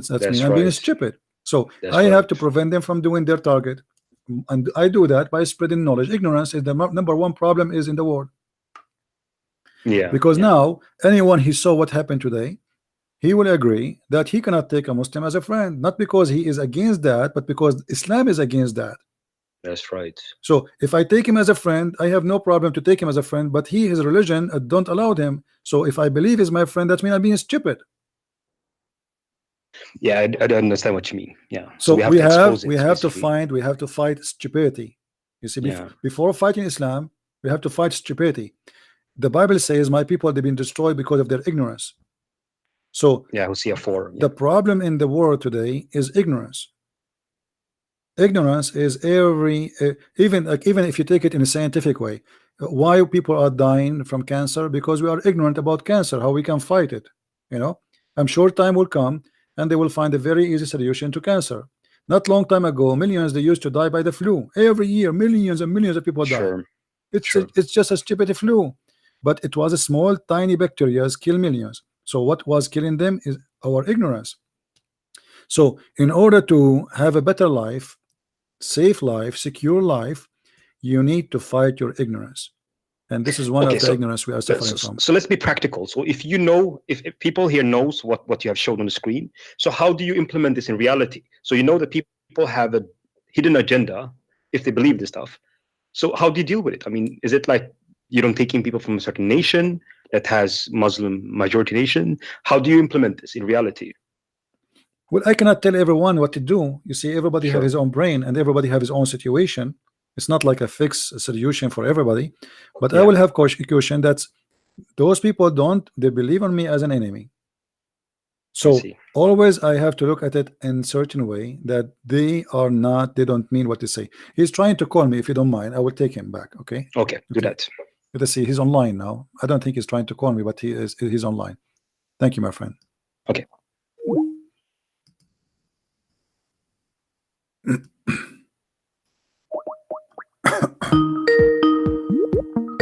Hello. Hey, my friend, the speaker corner. I really do apologize. My connection was completely gone bad, so I was trying all the time. Okay, yes, my friend. I was listening to you. Okay. Yes, go ahead. We have Al-Mawdudi in front of us, and Al-Mawdudi agree with me, not with you. What we will do now? Which verse and what did he say? You can go to any verse you want. This is chapter 3, verse 28, and we will show you verse 551, the one we were talking about. Okay. In both scenario, yep. Al-Mawdudi agree with us. So what you want to say? I'm going to read it. Is that all right with you? Sure. Okay. It says the believers may not take the unbelievers for their allies. My friend, are you reading Al-Mawdudi? I'm reading Al-Mawdudi. Yeah, I'm reading the guys. Translation. Do you see what he is saying? It doesn't say that. All you believe, my friend, all who you believe, do not take the Jews nor the Christians as your friends. They are one another friends only. And this is Al-Mawdudi. This is Al-Mawdudi. Let me show you. 3, my friend, let me show you. Let me show you. The top of the link. I can't see the screen. Okay, I will give you the link. No problem. Let me give you the link in your Skype, please. Okay. You know, I'm not. One second. Just hold on a second. I have to call my daughter. I'm not very good in these things. This is the second time ever I'm calling Skype. Just give me a second. Oh yes, you send me the link. All right. This is Al-Mawdudi. Check it out. All right. I press the link. Okay. EnglishTafsir.com. This is a Muslim website. Nothing comes up. I just press the link. No, it should come. Why not? In the screen, I can just see debate TV and the blue screen. No. Click at the chat. Click at the chat. There's a link there. Did you see the link? Chat, you mean on the left corner? Yeah. Yeah, in the left corner, there's like a conversation. Yeah. Okay. All right. Click at the link. Click at the link, please. I did. All right. Surah Al-Ma'idah. Okay. Okay. Al-Mawdudi. Yes, Al-Mawdudi. Does it say there Al-Mawdudi? 1 second. It's not coming yet. Okay. Sayyid Abu Al-Mawdudi. Yes. Okay. Go down to 551. Go to 51. Down all the way. Yeah. 1 second. 551. Oh, I've gone a little bit too far.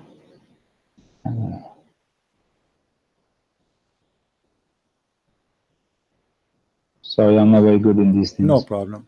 I use my phone. Okay, 551. Yeah, I got it there. Okay. Believers, do not take the Jews and the Christians as your friends. They are one another's friends only if any one of you takes them friends. I'm reading what is saying on the laptop. Now, I got the phone here with me in my hand. Yeah. In that, the Tafhimul Quran, I have the Tafhimul Quran. You believe it or not, it's up to you.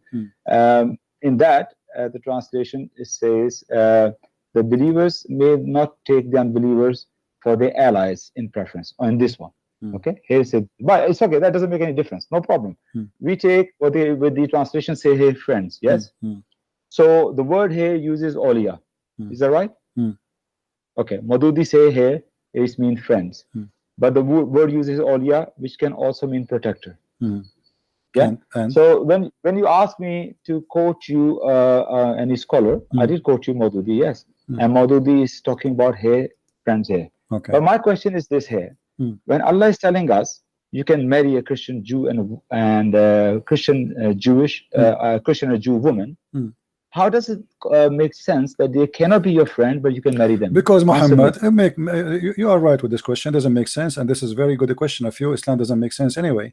Muhammad wanted to spread Islam by having more babies, and now they capture a lot of women and they want to have their babies. So this is for the benefit, because as you know, in Islam, if you have women and you have sex with her, the baby will be a Muslim, will not be a Christian. So it's a win-win for Muhammad. In the beginning of Islam, in the beginning, Muhammad, he said that you cannot marry a non-believer woman. So Muhammad, he changed his mind because he found himself he is losing a lot of by doing that. He lost a lot of numbers to become part of Islam or babies, and he need that. So Muhammad, he changed his mind always, and this is one of the funny things about Muhammad, proving that he is not a prophet. Because how come in one verse in the Quran it says you cannot marry non-Muslim, and he forbid them from marrying non-Muslims, and then he make another verse in the Quran saying, well, you can marry a Muslim. So that the question will be good to ask for you. How you can how you forbid them from marrying non-Muslims in a verse, and then you allow them to marry non-Muslims in different verse. Do you have an answer?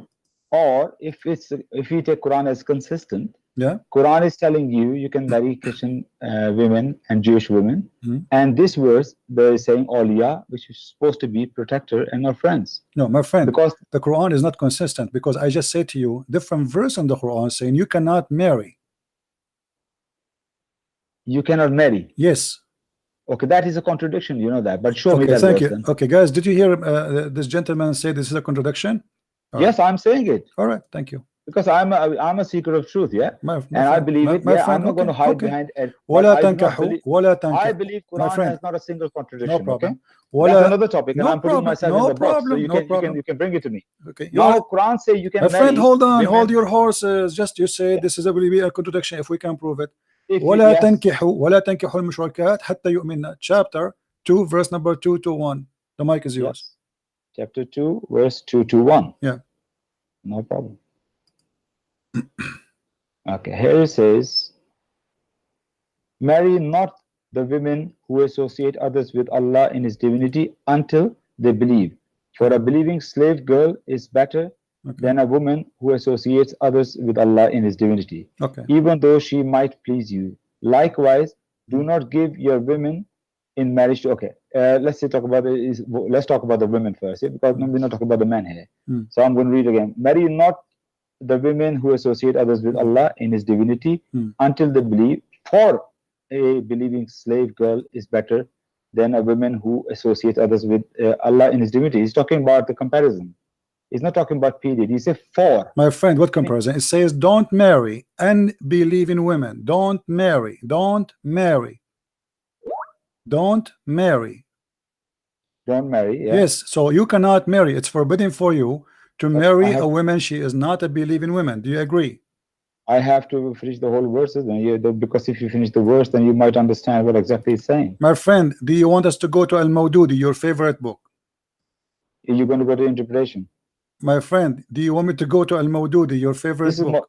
This is Mawdudi I'm reading. Okay. You are reading Al-Mawdudi? Yeah. In my okay, hold on. Let us go to Al-Mawdudi. All right. Yeah. Okay. Let us see the interpretation of Al-Mawdudi, my friend. Go. Hold on. Yeah. Okay.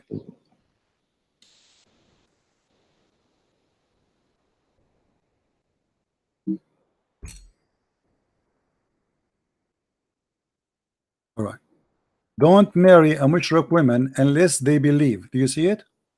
Yes. Okay. Sorry, I'm not on. This is al-Mawdudi. Did you put it? No. It's in the screen.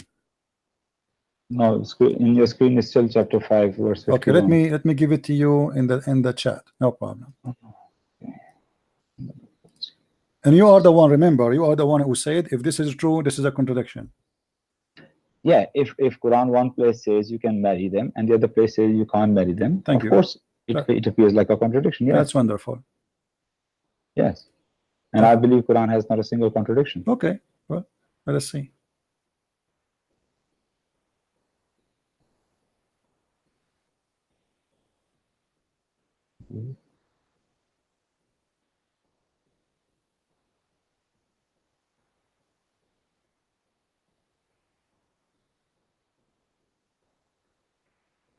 Just trying to see the context.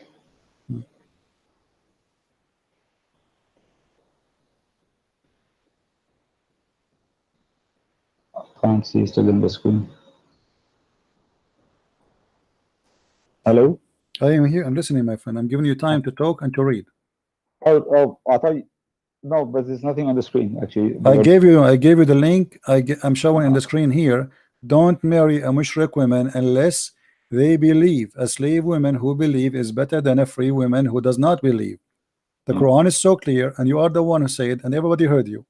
If one verse saying you can marry a mushrik woman, and one verse saying marry a mushrik woman, that is a clear contradiction. So are you going to keep your promise? Subhanallah. Go ahead. No, yeah, you make, when you say something, it makes the word so clear for me. Subhanallah. Because here, my friend, here the word used in Arabic is mushrikat. Mushrik over there uses Ahle Kitab. So when Allah say mushrik, Allah is not talking about Ahle Kitab here. Okay. So but is the Christian mushrikeen, my friend? Is the women and let me say something. Okay, let me ask you. Is the Christian mushrikeen? Don't use my words for that. Allah addressed them as Ahlul Kitab. My friend, Ahlul Kitab. Listen, Ahlul Kitab in the time of Muhammad, you are the one who said to me before that, oh, do you know that Muhammad here maybe is talking about people who exist before him, they will go to heaven? So now he's saying to you that people of the book, they are the one who say that the son of Allah is Uzair, those are the Jews, and the son of Allah is Jesus. Are they mushrik based on this? Did Allah call Ahlul Kitab mushrik? Are you waiting for me to answer or not? No. But what I'm saying is, I will let you answer. I will let you answer first. Okay. Look, can I allow you? I give you. I allow you to read normally what you do. My friend, no, don't allow me. Don't allow me. I want you to tell me: is the Christians and the Jews mushrikeen? Yes or no? This verse is not talking my about friend no I'm asking you a direct question. I'm asking you a direct question. Be honest. Is the Christian and the Jews, according to your knowledge, according to Islam, are they mushrikeen?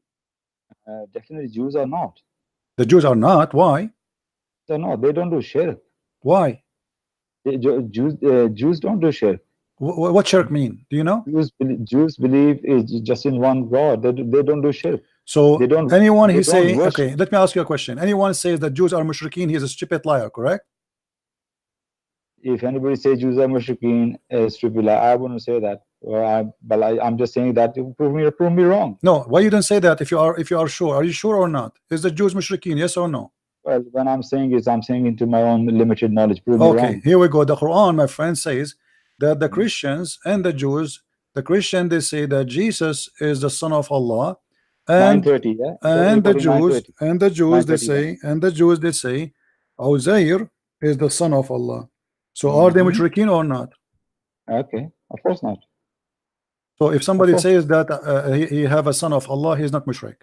Yeah, well, listen, Jews still believe the son of God. You know that Adam, David. No, Adam, my friend, no, listen. No. It says the Jews call Uzair the son of Allah. And the Christians call the Christ the son of Allah. So this is what it's meant about naming a person. He is the only one is the son of Allah. This is what the Quran is saying. Who's the one? They take their rabbis and which verse is 930 or 930? Chapter 9, verse number 30. And Yeah, then the even Jews say Ezra is Allah's son, and the Christians say the Messiah is the son of Allah. These are merely verbal assertions in imitation of the sayings of those unbelievers who preceded them. May Allah ruin them. So, okay, son of Allah, Jews say many of son of Allah, son of God. So that doesn't mean they worship them. Really? Jews never worship anybody. Okay, Jews, should we go should we Jews go worshiping Uzair. Okay, thank you. You remind me of Hijab when he said for 4,000 years, 4,000 years, not even a single Jew broke the command which is instructed them to worship one God. 4,000 years. So now you are confirming that your prophet is a liar. Thank you very much. Because this verse, my friend, let us go to Al-Mawdudi. Can we go to Al-Mawdudi, your favorite friend? Which verse? Al-Mawdudi, chapter 9, verse number 30. Okay, let us go to Al-Mawdudi. I like Al-Mawdudi. From now on, from now on, okay, Al-Mawdudi for the last 100 years. My friend, I like Al-Mawdudi. I love Al-Mawdudi. Let us see what Al-Mawdudi is saying. Here we go. Okay, Mr. Al-Mawdudi.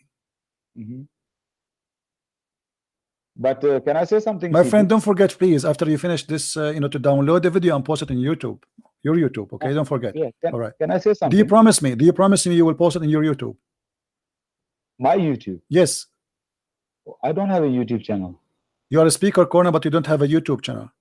I couldn't care less about the YouTube channel. Okay. Do you promise me to open a YouTube channel and post this video, because this is a victory for you? Remember, the Jews, they say Ezra, by the way, it doesn't say Ezra, it says Uzair is the son of Allah, and the Christians say the Messiah is the son of Allah. All right. Now, I want you to read for me the interpretation. What is the interpretation?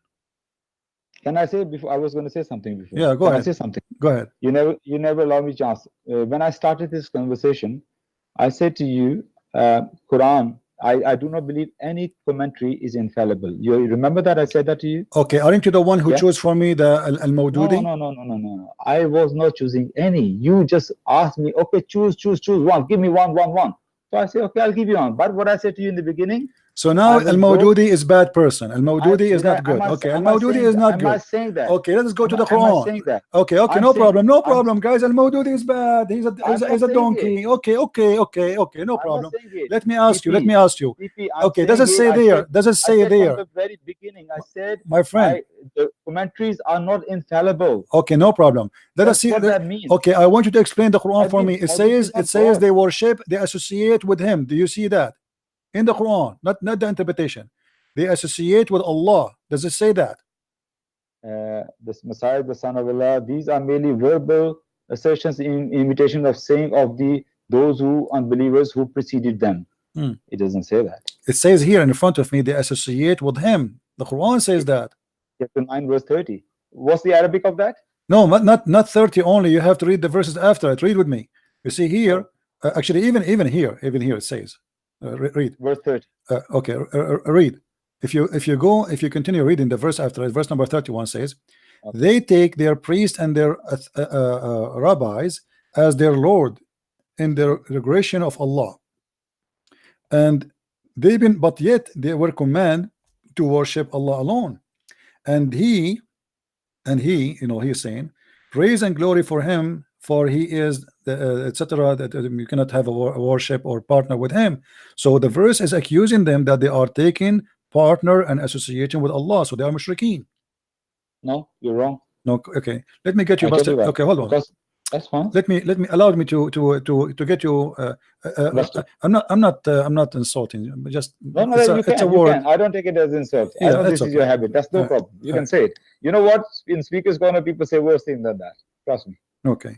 I'm not concerned about me. What I'm concerned is when you say bad things about the Prophet and Allah. That's what I'm more concerned about. You can say whatever names you want to say. I have quite a thick skin. Trust me. Okay. No problem. But I was asking you a question just for the sake of fun. Are you slave? Are you Abdul? No, I'm not. Thank God. So can I call you Abdul Fil Inkar? I am not. How you can call me that? I am not a Muslim, my friend. No, Abdul who's in denial. Is that what Abdul Fil Inkar? Can I call you that? Abdul what?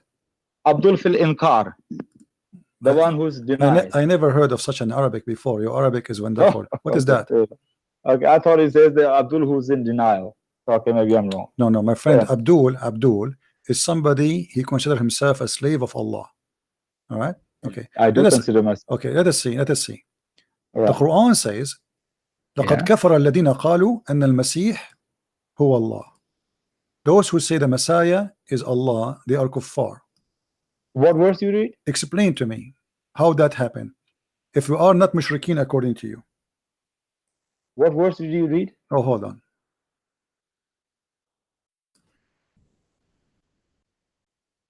I just want to see the verse what you're reading. Because I just, this one verse, what you quoted earlier about you cannot marry mushrikeen.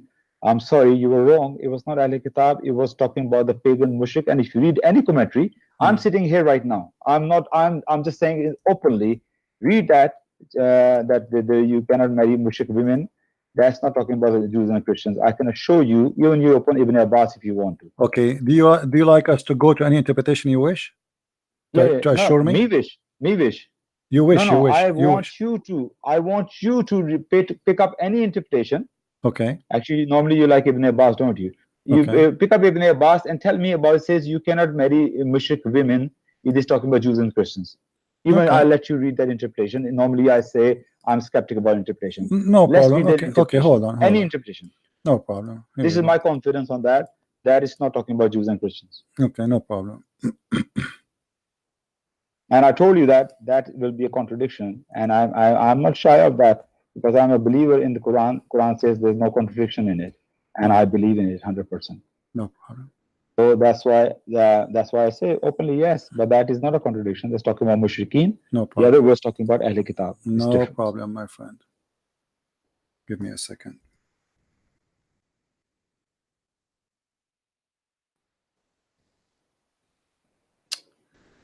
This website sometime.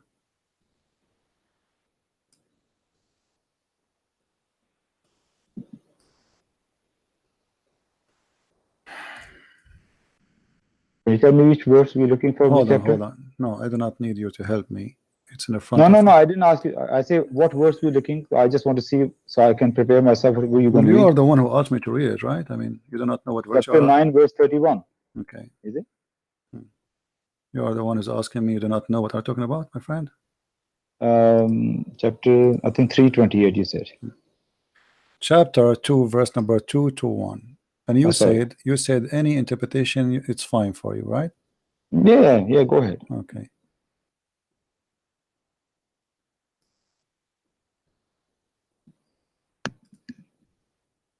You're trying your best to find the interpretation which agrees with you.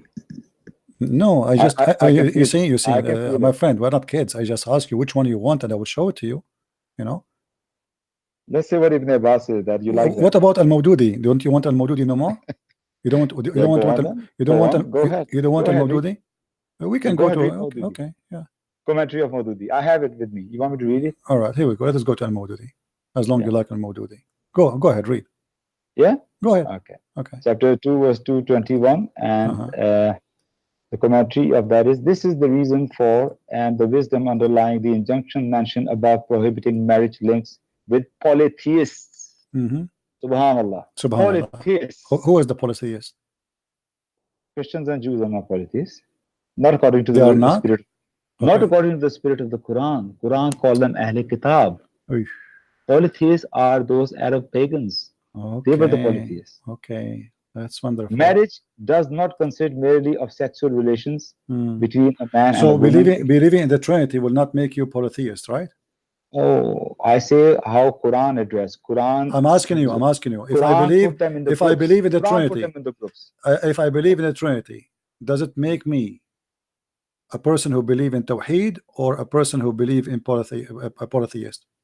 Well, I'm going to even give you better what you like me to say. I'm going to give you what you actually like me to say. You are doing a shirk. Thank you very much. So here the verse saying, لا تنكحوا المشركات. But what did I say earlier? Quran put different boxes of people. What boxes? You just said the Christians are mushrikeen. The verse in front of me, you just said. Quran did not address them that. Quran addressed them as Ahl Kitab. Are you sure? Yes. Quran addressed them as Ahl Kitab. Anyway, I was reading the commentary. You didn't like the commentary? It says polytheists. My didn't friend, say Jews and Christians. my friend. So if now I need to show you in the Quran where it says we are kuffar, right? No. You need to show me the verse. Okay, what kuffar mean? What kuffar mean? Chapter 2. Does kuffar 2. mean? Does kuffar mean CP, polytheist? CP, Does CP, kuffar mean that we are polytheist? CP, Yes or no? I you ask are and no running- answer me. Don't you are clunky. running away now. No. Do you agree or you didn't agree that the word polytheist is fit with the Christians in Islam? Yes or no? According to the Quran, Christians are not polytheists. Okay. So Okay. if I show you a verse now, yeah. Remember everything with the context, yeah. Right. Sure. No problem.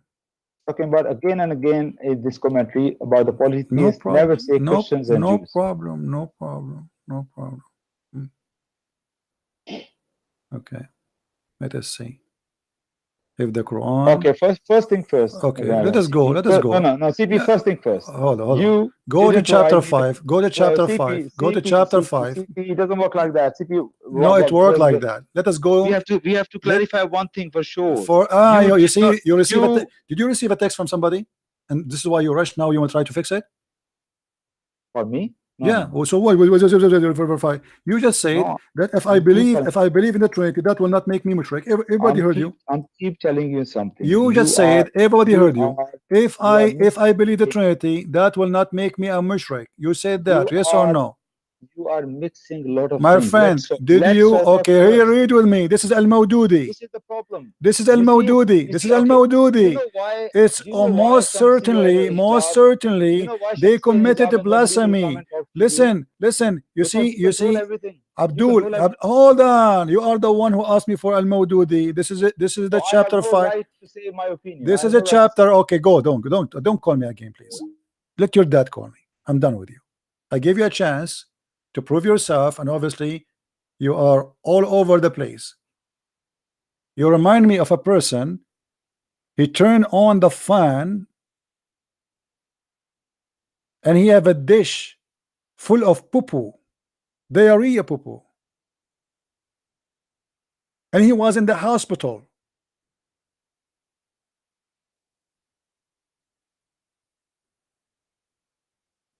And you are a speaker corner, and you are calling me to get me busted. Okay, guys, I need to go to the hospital. Seriously, I got busted. I mean, really, look at my nose, man. I don't have a nose no more. It's like became like a big zucchini.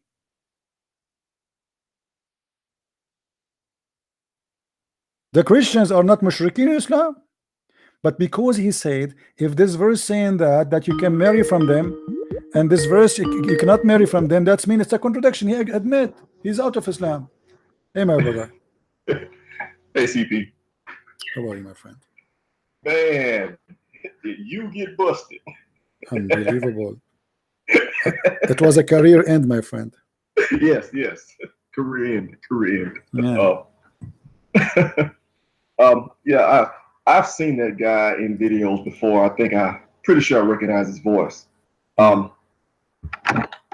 don't know, I can't recall his name, but I recognize his voice.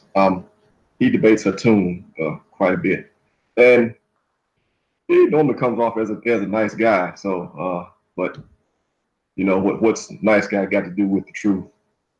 You know, I'm not against him as a person. I do not know him. You know, he might be a nice person. I don't know him. You know, I'm not. But here we cannot tolerate lies and playing games. And he is all over the place. You know, I feel sorry for him because he is jumping from place to place, trying to save himself. It's like somebody he enter a place or a ground where the whole ground is covered by fire, or let us say kind of burning barbecue stuff in the top of a barbecue, and he's trying to save himself by jumping over the barbecue circle, but he's burning himself wherever he go. He tried to fix it. He makes the blind. Oh yeah. Well, again, belief system based on lies and tradition. That actually dovetails with a couple of the things I wanted to comment on. The other call, the Christian call, I think his name was Simon. Yeah. He was asking, knowing what we know about Islam, what do we do? How do we see it? I wanted to comment on that. All right. CP, you ever heard the story of the Trojan horse? The Trojan horse? The Trojan horse, yeah. The story of Troy, right? Right. Yeah, okay. Right. Well, if anybody doesn't know it, that's a ancient story from the Odyssey, ancient Greek story. Basically, you had the rest of all of Greece at war with Troy, and they besieged Troy for like 10 years. And right before they were about to give up, they pretended to leave, and they left the Greeks a big wooden horse, giant horse, as allegedly a gift. The Trojans thought they had won, and they brought the gift into their city walls, but there were Greek soldiers hidden inside. So at night, after they brought the horse into the city walls, the soldiers snuck out of the horse, and then they opened up the gates, and then they let the armies come in.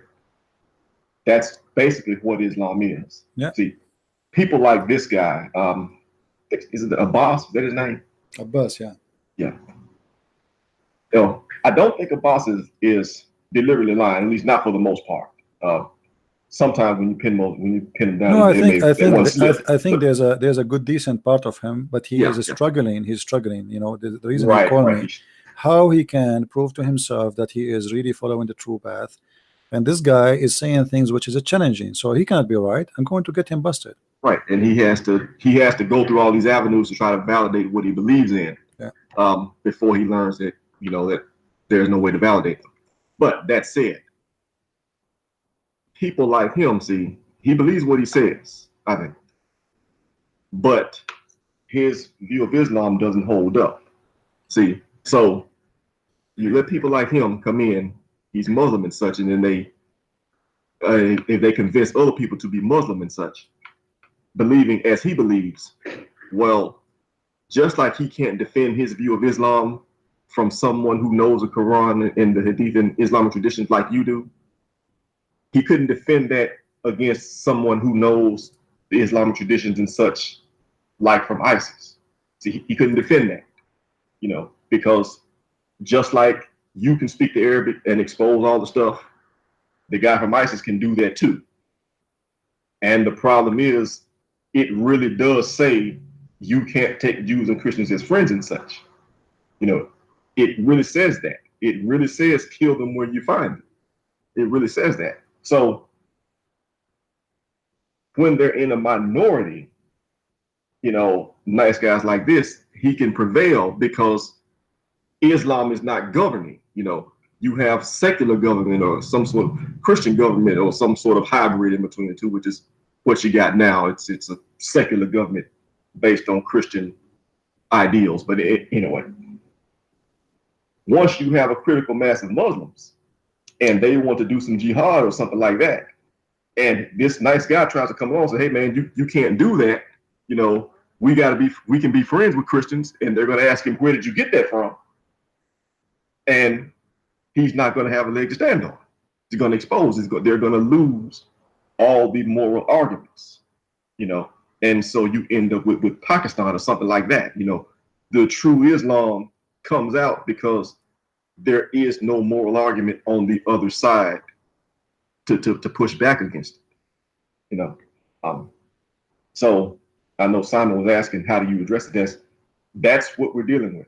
And if you look at the historical map, the spread of Islam, you can see the remnants of that all around. You can see what happened to Cyprus. You can see what happened to Lebanon. The Muslims, they used to be a small part there, and then now they are trying to take over Cyprus, and they trying to take over Lebanon, and this is what they do. They go to a place and they try to take over it, and it's not their fault. I don't blame them. And further east, is it not Bangladesh? Like the Rohingya, I think.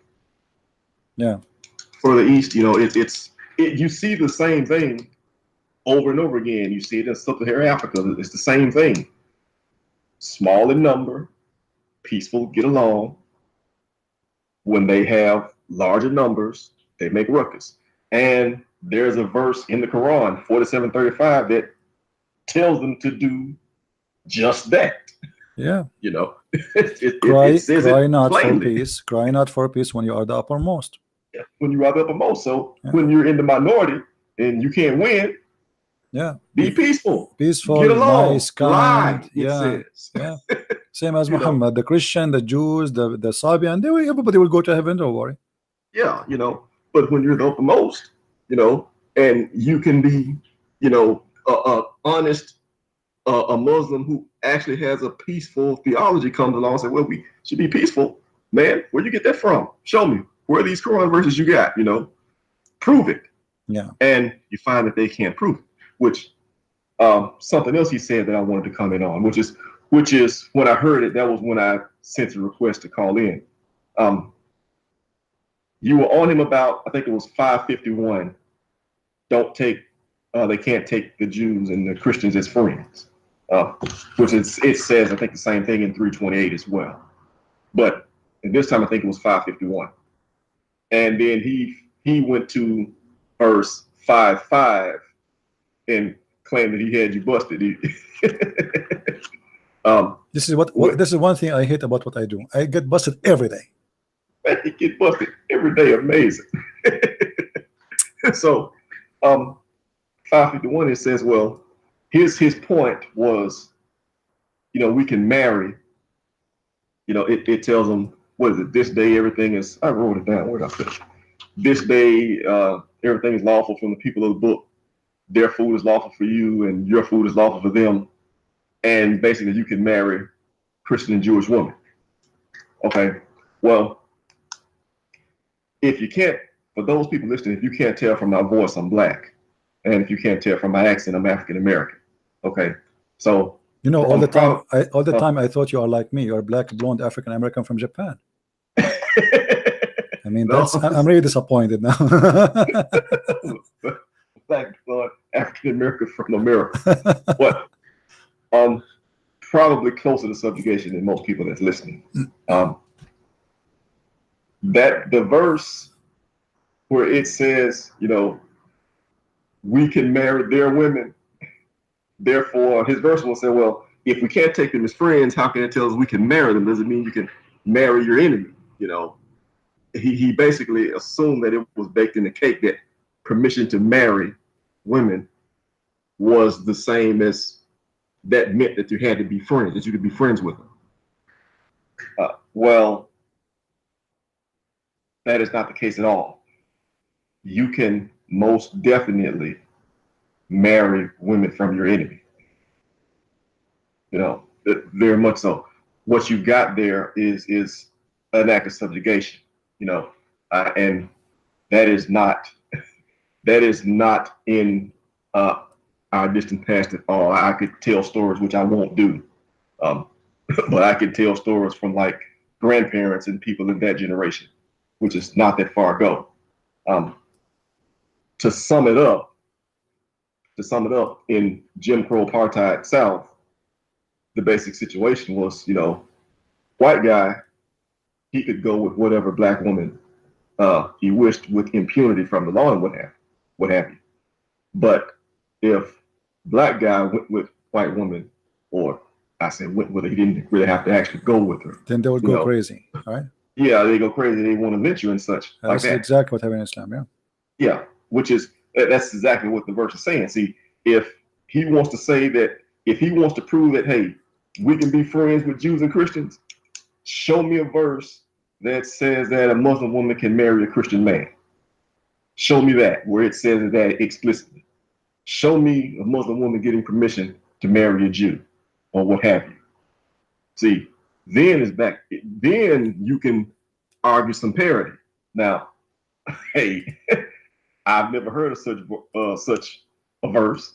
If he's got one, hey, please call up and show me this new verse, this new Quran verse. I like to read it, Yeah. But no, it just, I wanted to point that out there to him. You have to look at it both ways. To say that you can marry from my women, but I can't marry from your women, that's not an act of friendship at all. Right. That's an act of subjugation. Not only Mary, I mean, Mary is even far away from the fact. It's not Mary. They are kidnapping them and then the woman, who she is to say yes or no, you know. Oh yeah. Well, yeah. It's not like a woman you go and ask for her hand and she agreed to marry you. You know, we are talking about kidnapping women, like as an example, Safiya, which Muhammad later he made her as his wife, but first he raped her, he killed her father, he killed her husband, he killed her brother, he slaughtered her, and even they forced her to walk over between the bodies of the dead men of her family. And then the Kalbi, he took her, he raped her, and then Muhammad, he heard that this is the daughter of the chief and she is very beautiful, so he asked the Kalbi to exchange her for other slaves. So we're not talking about a man he's going to there and say, hey, I want to marry you, would you like accept me, you know. As an example, there is a story of Muhammad when he became victorious. He went to a woman and he said to her, give me yourself. He did not say, look how filthy he is. He did not say, let me marry you. He said, give me yourself, which means take off your panty. All right. So the woman, she said, and this is a very famous word to remember, and how a woman like me can give herself to a suqa, like, you know, when you say trash, you know, she said that to him in front of his face, which means she's doing that to die. She want to die. You know what I mean? Oh, because when you say, imagine I am in front of Muhammad, and this guy, he have his army and he's victorious, and I say to him, Muhammad, you are a trashy person.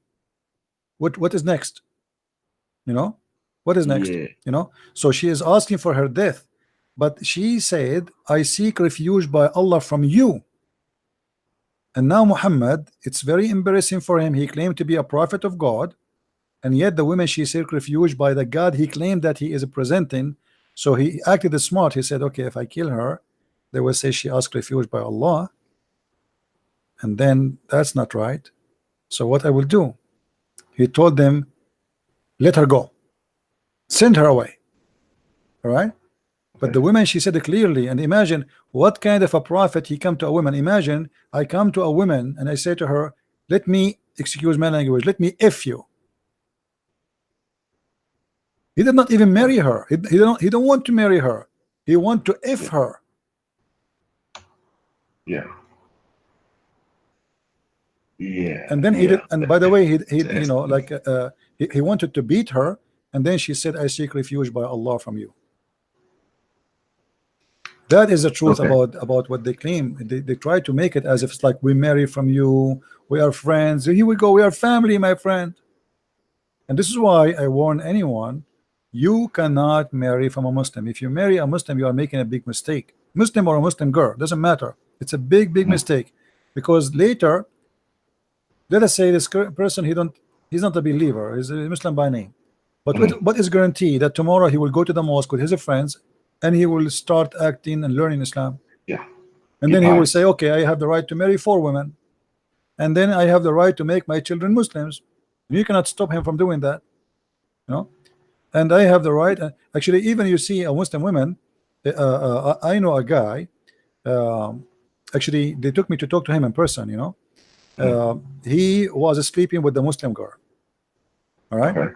And then she said to him, well, I cannot stop. I cannot continue sleeping with you because it's haram. I can sleep only with Muslims. And this guy is young, you know, he like her, she is good looking, you know, she's very pretty woman. He want to sleep with her. So he said, what I should do? He said, if you want, we can go tomorrow to the student association in the university. Both of them, they are student in the university. And you announce yourself to be a Muslim, take Shahada. And then he said, so after that, we are okay? She said, yeah. He said, okay, we can go and have sex together again. He said, sure. So I went to talk to him. And he refused to tell us why really he want to convert to Islam in the beginning. And then, you know, I talked to him. He refused to tell his family. But when I sat with him, I start asking him, why really, like, what do you know about Islam? He said, I know nothing. I said, so why you want to convert to Islam if you know nothing? He said, I don't care for Islam. I said, so what do you care for? Why you want to convert? He said, well, don't tell my family, okay? I said, okay. I have a friend. She is my girlfriend. And we are sleeping together for more than 2 years now. And now suddenly she said to me, you cannot do it no more unless you convert to Islam. So he said to her, so you are saying it's forbidden for you to sleep with me if I am not a Muslim? She said, yes. He said, okay, why you did not tell me before? Why you slept with me before? She said, because before nobody told me that this is haram. Now I've been taught. So if you want to have sex with me more, you have to convert to Islam. So the guy, I said, so do she want you to marry her? He said, no. She said she will sleep with me, but I have to say shahada. And I don't want to lose her, really. I'm attached to her. I said, so if this girl, you convert to Islam today and she leave you tomorrow, you will leave Islam? He said, yes. I said, do you know that if you convert to Islam, they will kill you if you try to leave? So I start talking to him, etc. But look how evil the situation is. She's trying to take advantage of this boy who became attached to her in order to make him, you know, you want to go with me in the bed? Well, you have to say shahada. There's a price to pay. And this is exactly what the devil is about. So if it's a girl or a boy, it's still at the end, they are going to make you convert to the religion, and they use sexual relationship, or what you call it, even marriage, because a Christian, when he marry from a Muslim, this is not considered as marriage in Christianity, unless say that again, CP. When a Christian he marry someone is not a Christian, that is not marriage.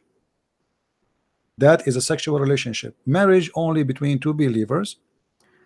Only if you are a person who used to be not a Christian and you married before you became a Christian to a woman, she is not a Christian, that is accepted, because God don't want you to destroy your family.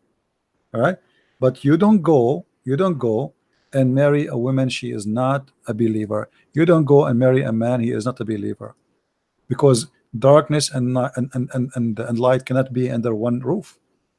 You know, there's a big confusion will happen, big destruction, and it's wrong. Yeah, well, yeah, that'll make a mess. In which, now, the young man in your story, I don't know how it turned out, but if he converted, she was going to ask him to pressure him to marry her next. Yeah, see, that was coming. Maybe that's what you do. She sleep around, and it's doing, she is doing jihad, you know. So, but anyway, the guy, he did not convert to Islam, but he is not a believer anyway. I mean, he is not a Christian. I just try to help him, feeling sorry for him. He is just under the influence of sex, you know. Right. Well, and then when I went to his room, you know, like I said, when I start talking to him, his family came. In the beginning, his uncle brought me to his house. The uncle did not get in. He said, "You want to talk? You know, can he talk to you? You know?" And he knew me from before. So I went inside his house. But then some of his family came. So we went to his room. And you should see the picture of the Muslim women in his wall. He have big pictures of her naked, totally naked, you know. And he said, why you have those pictures? He said, oh, this is her. This is her. You know. So she is totally naked, wearing no clothes, and suddenly she is talking about halal and haram. And she said, so do she come here and visit you and your family? He said, yeah, she sleep here. He said, where here? He said, yeah, she sleep here in my room. I said, now she's still with you? She said, yeah, she's here. You know, she will come later. She's cool now. She's moving with him. She live with him. You know. So and I said, and I told, you know, he told his family that in the beginning his family did not like her to move in, but he said, I'm not going to go to school unless you allowed her to be with me. So he's like forcing his family to accept her to be with them. So she's having free accommodation, free housing, free food. He take her to school, he bring her from school, he have her naked picture in the wall, and suddenly she is a woman who is a person of dignity and believe in God, and she want him to say shahada. Yeah, well, yeah, she want. Well, she wants him to marry her. That's what time it was. That's what I said. She's been sleeping with the guy for 2 years, and then all of a sudden she can't do it unless he's a Muslim. But then even after he converts to Islam, she's still not going to want him to marry her. This is why there's many people, they don't care. Many people, they don't care. They will say shahada. I mean, he want to have the women. He will say shahada. So what we do? Okay, let's say shahada. You know, I want to have the women. Okay, what do you shahada? Let me say it. You know, because he don't have religion. He don't have anything. So okay. What shahada? Is that will make you take off your panty? You know? Yeah. Okay, no problem. You know? Yeah, but at the same time, like I said, once they're in Islam and then they decide to be pious and try to study and then try to learn some stuff, the behavior changes, you know. behavior changes. It's a Trojan horse, pure and simple. How else can you say it? Yeah. So, but CP, I believe that's all I had. When I heard that, I wanted to put that out there on the air, for the sake of this guy, because he seems to say this kind of thing in good nature, but it's the opposite. I mean, that it's not friendly in the slightest, and it's pretty much common knowledge that, like, with Muslim people, if you try to marry their daughters, they want you to convert to Islam anyway. Yeah. Isn't that common? Yeah. Well, this is. I mean, you learn more and more from stories, and many of them are stupid stories. People don't care. People just want to get have sex, free food. Yeah, they're ignorant. Yeah. But that still makes a problem for the rest of us, because they make mistakes, and this is what make my life harder, because the first thing I face when I do what I do is ignorance. Even Christians, they attack me, because of their ignorance. They say to you, you are not being loving Christian when you do this way. I mean, why you are doing that? They insult you. They say to you, you're not being Christian by doing that. Did you call this guy stupid? You see, the Bible says the one who don't believe in the true God is stupid. What's wrong with that? So the problem is you try to save their kids. Okay. They don't want you to be around because simply you are not being good Christian. But when something wrong happened, they call me, please save our child. His family, the family of this guy, they don't like me because of what I do. You believe it? But right away, when this happened to their child, they called the father. He called his brother-in-law. He said, please, can you call your friend, the guy who, maybe he can. Right away, I am the one who will save their son. But always, I am not a person they like because of what I do. But when their son is going to convert to Islam, suddenly, CP, please, CP, and then his mother, she want to give me a gift, and his father, please, name anything you want. I said, no, I'm not here for you or for her. I'm here to do what is right. They said, no, anything, just name a gift, you save our son. I said, I save no one. Just thank you very much. Take care. So yeah. They make fun of you for doing what you are doing, but they will remember you. It's like like carrying a gun. Yeah, like the story of the carrying the gun is the same story. But I mean, it's like somebody want to teach you how to swim and say to you, there's a flood of Noah is coming. So they remember Noah only when the flood come, but nobody want to believe Noah that the flood is coming.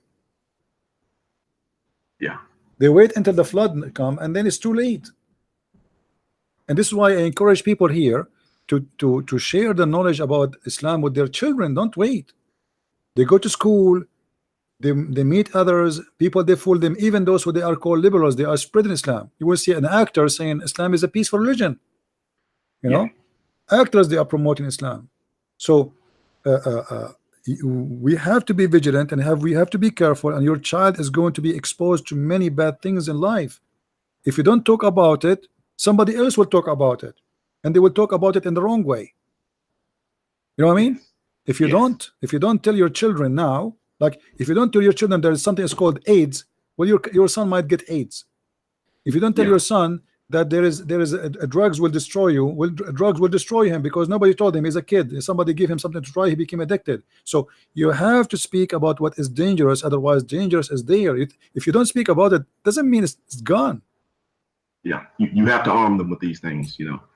If you don't, like you said, well, just what you just said, if you don't arm them with the knowledge of these things, then when they get out there and they get exposed to it for the first time, it's easy for them to fall into the trap. Doris, let me tell you this. Once I saw a post on YouTube, someone there's a video of a video of mine, but it's not my channel. Many people post my videos. Gotcha. So I was looking at the comments, and I saw someone posting sound like a very young kid, because the text like ha ha ha ha, your God is a leg. So I click at the page of this guy in YouTube. I found he's not even maybe 9-10 years old. So imagine now a 9 years old can get Abdul busted because what we do. At 9 years old, he said to him, you worship a man. The Muslim, he said to him, the guy who's talking to the kid, he don't know he's a kid, you know. He's saying to him, you worship a man. The Christian boy, he said to him, ha ha ha ha, you worship a leg, Allah is a leg, ha ha ha, you know. I click at his page to see why he's talking like this. I mean, it's very childless, and he's a kid. He's just a kid, you know. He's literally a kid. He have like games for cartoon in his YouTube channel. He have a video of him how to play this game. So the same kid, like, he's there, and he is just a kid saying to the adult Muslim, your God is a leg. So because of what we do, this child cannot be deceived, you know. Like, we gave him the flu shot. Your God is a leg. I was saying, what kind of a Christian is Christian? Why is he talking like this? He's like a little boy, but he was a little boy, you know. That's a good one. Yeah, you know, when I start talking about Islam, I'm not exaggerating. There's nobody knows anything. You see, what we did, I say we because I believe that my work was not only me. I mean, people who helped me to spread the truth, etc. It was a revolution. Most of those who speak against Islam right now are people who learned from the first generation who exposed Islam, and the first generation is us since the internet started.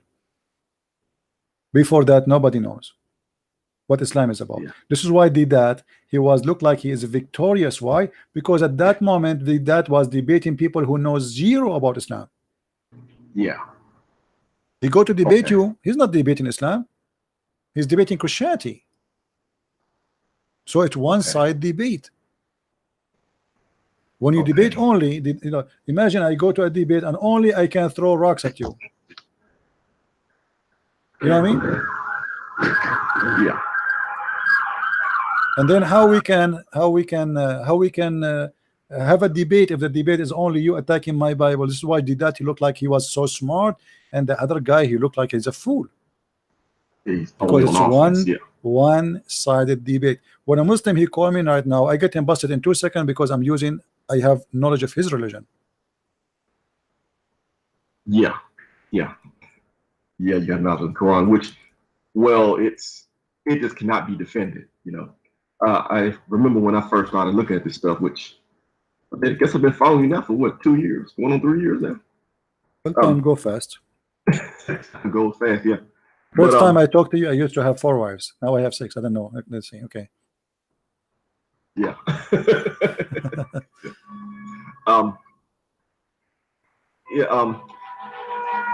When I first started, the thing that struck me, Christians are so eager to go on defense, you know, and it is possible for a Christian to stay on defense of the Bible and Jesus and such like that, and still win technically on points, because the Bible, Christianity can be defended. Whereas when you see the reverse, if you ever see a Muslim go on defense of the Quran, it's like a horrible, horrible defeat, you know, because Islam it cannot be defended at all, you know, and it's just not a defendable position. But I can see your point about D-Dot, because I've seen those clips look like they were what, the 80s, was it, when he was debating? Because they had those suits in the church with the big collars that they would wear, you know, on top of the jacket. Yeah. You know, it seemed like the 80s. So you didn't have any internet and things like that.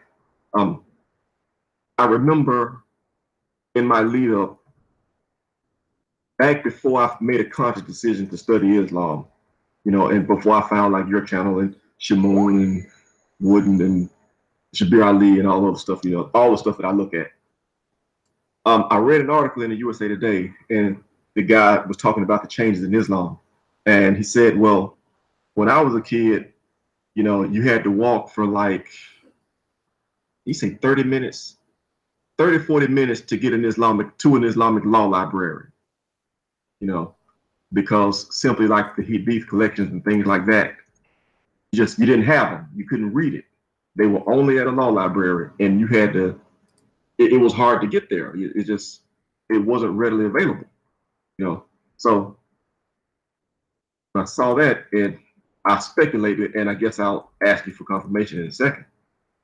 But it seems like what we have is a lot of people who are simply ignorant of their religion, more so than what we even see in the West, I guess I should say, because they just don't have access to the books and things like that. And tradition just fills in. Would you say that's an accurate assessment? Well, you know, I believe everything in this world is based in individuals. And you see, even for us as Christians, when we look at God, we see him as we have a relationship with God, right?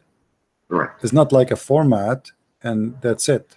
So every one of us have his own relationship, and that I believe the best way to look at anything in life, to look at it as an individual look, not as a general look.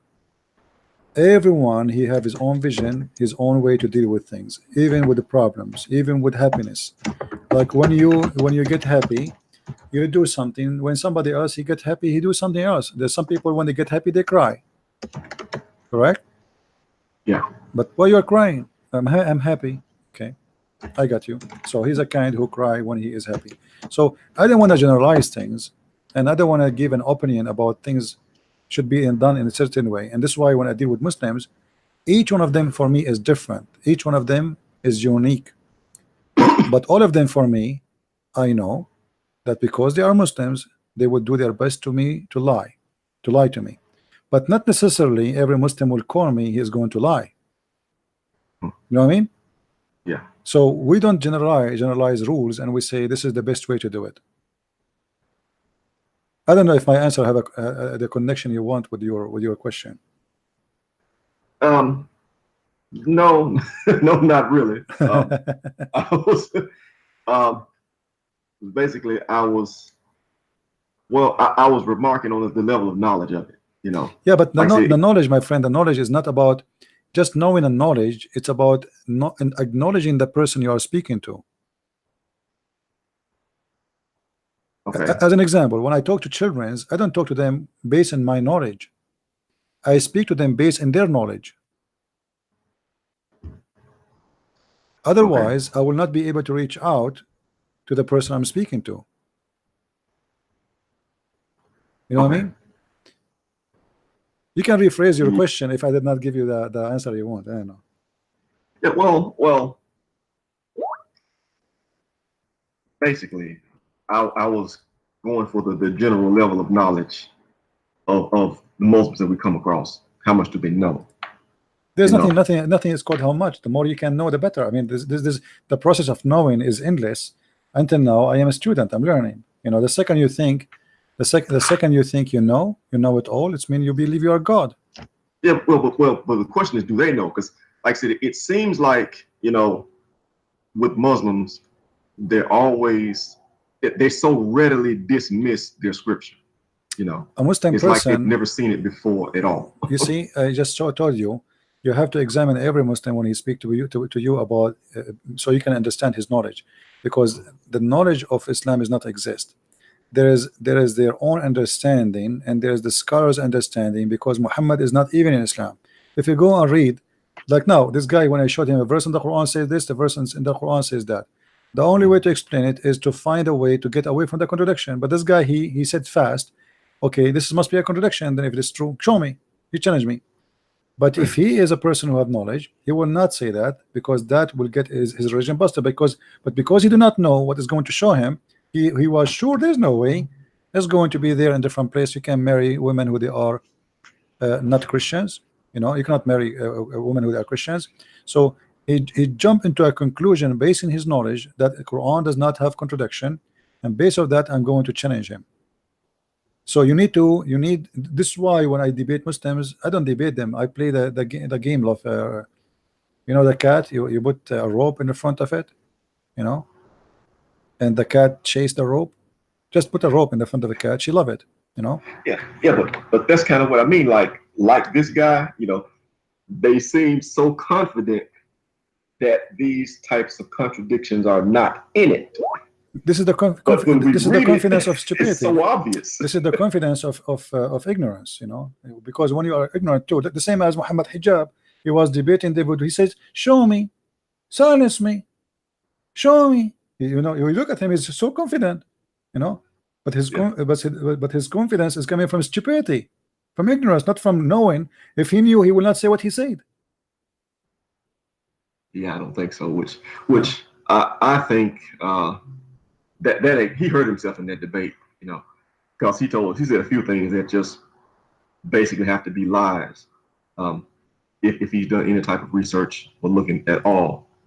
And I think people are going to remember that. Every single question he answered by a lie, by stupidity. You know, it doesn't say it this way.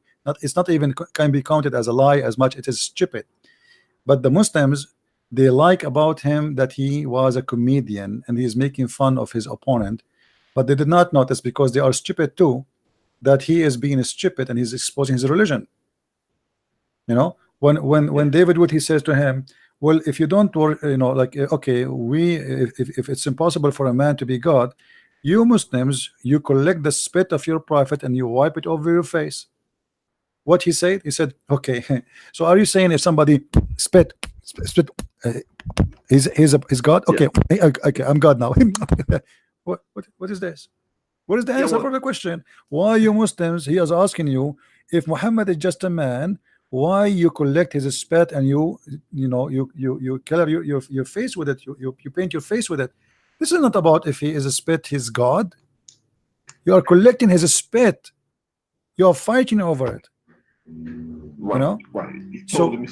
So the answer Muslims they don't even listen when a Muslim he defends Islam. Whatever he say, they like it. This is why if you go, you see, this is the thing about Muslims, and this is what I like about them, by the way. One of the things, they support each other. If I am a Muslim, do you know how many subscribers I would have now? Millions. Yeah, a lot. But Christians, how many of them they support what you do? Few. The rest, even if they watch, they don't even subscribe, they don't even share. Muslim, they support you. It doesn't matter how stupid you are. The second you defend Islam, we support you. Doesn't matter who you are. Even if you are a donkey with big ears saying stupid things, as long as you defend Islam, no problem. Yeah. But like now with the job, he acted a clown. You know, he acted a clown. He made some mockery of David, tried to mock David and things like that. You know, and that'll show him up for the type of debater he is. But I'm thinking more like the thing with Elijah. Emmanuel means God with us. Elijah means God with us. Okay. So where did that come from? You see that he could not have looked that up. You know, that just had to be a lie. You know, what else could it be? So I think it's one thing when you look childish, because he's a young guy. You know, so I think a young person can get away with a certain degree of childishness. I think somebody who doesn't know and is unlearned, he's a man, can get away with he's a man. He's what young guy? I mean, he's like in his 30 now. Is he that old? Well, he is in his 30. I mean, what if you are not man in this age? When you will be man then? Is he 30 years old? What he is then? I don't know. I think he is in his 30. Okay. You know, and the guy, he was a teacher in school, and even they kicked him out from his job because he was doing wrong. Supposedly he was teaching violence. You know. So they kick him away. He lost his job, and now he's trying to find a source of income. This is why after the debate, less than 8 hours after the debate, him and his nurse Ali Dawa, they made a video asking people, we want brothers, sisters. There's 2 billion Muslims. There's 160,000 Muslims in Islam, brother. Why? Not because Islam is wrong, brother, but because they have wrong understanding, brother. Brothers, support us. Dua are the one who defend Islam, brother. So they want to take the benefit right away. They collect the benefit of this debate because many Muslims, they thought that he is the winner. So now what the benefit? Donate for us. So they are asking every Muslim to donate £100, and they want 500 supposedly. But you know, you cannot control the number, right? The second you ask for 100, it's not going to stop with 500. God knows how much money they will collect. But even if it is 500 only, that means £50,000 a month. Yeah. Yeah, that's a lot. And why right away after the debate? Imagine each time, like now, I was debating this guy. I say, hey guys, please, I want £50 a bomb, brother. Then we are defending that. Obviously, it's a business. Yeah. I want to take advantage because now I proved myself in front of you that I can debate. But the fact they did not debate. It was a joke. Yes, But this is the purpose of this. What they do? It's money. It's not about you see. He did not answer anything. He have no knowledge of anything. He was just making a mockery.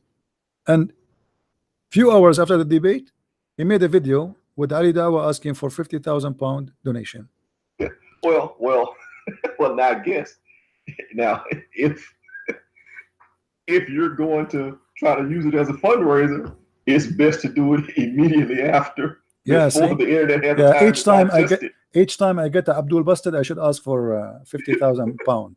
Well, I mean, if you're going to run a scam, okay, if you're trying to run a scam, it's best to try to collect the money before you get exposed. Yeah. You know, because like I mean, you've been laughing about that video, about that debate ever since the next day.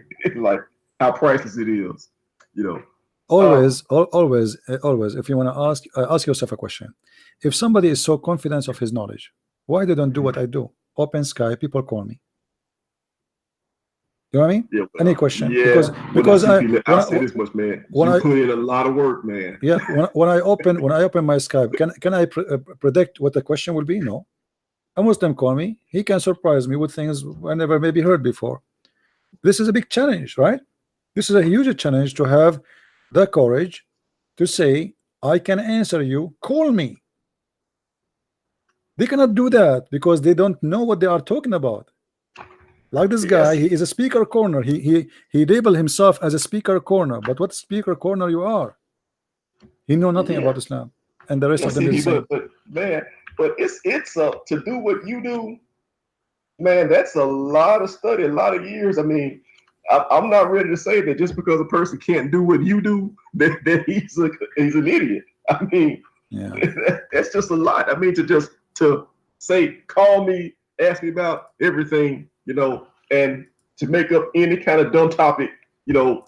Say to me 3 words, and I will give you a story. And you know, pick a verse from the Quran that you think is accurate, and we'll see. You know, that's a lot. I mean, I'm not trying to just blow smoke at you, but that's a lot. That's not free. You know, I only know you online, but I know you put in a lot of study for that. You know, that is a lot of time, a lot of reading, and I can't even listen. You're broadcasting, okay? I'm on the other end trying to listen, and I can't keep up with all the video that you put out.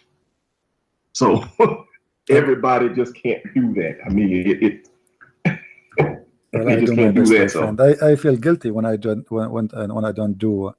Like you see, when I go to Asia, sometimes there is no internet, etc. I really feel guilty. I really feel guilty.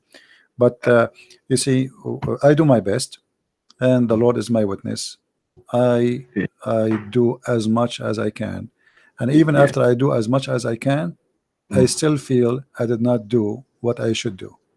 You know, because time go fast, and sooner or later, this guy, his name is a Christian Prince, he will die. That's a must.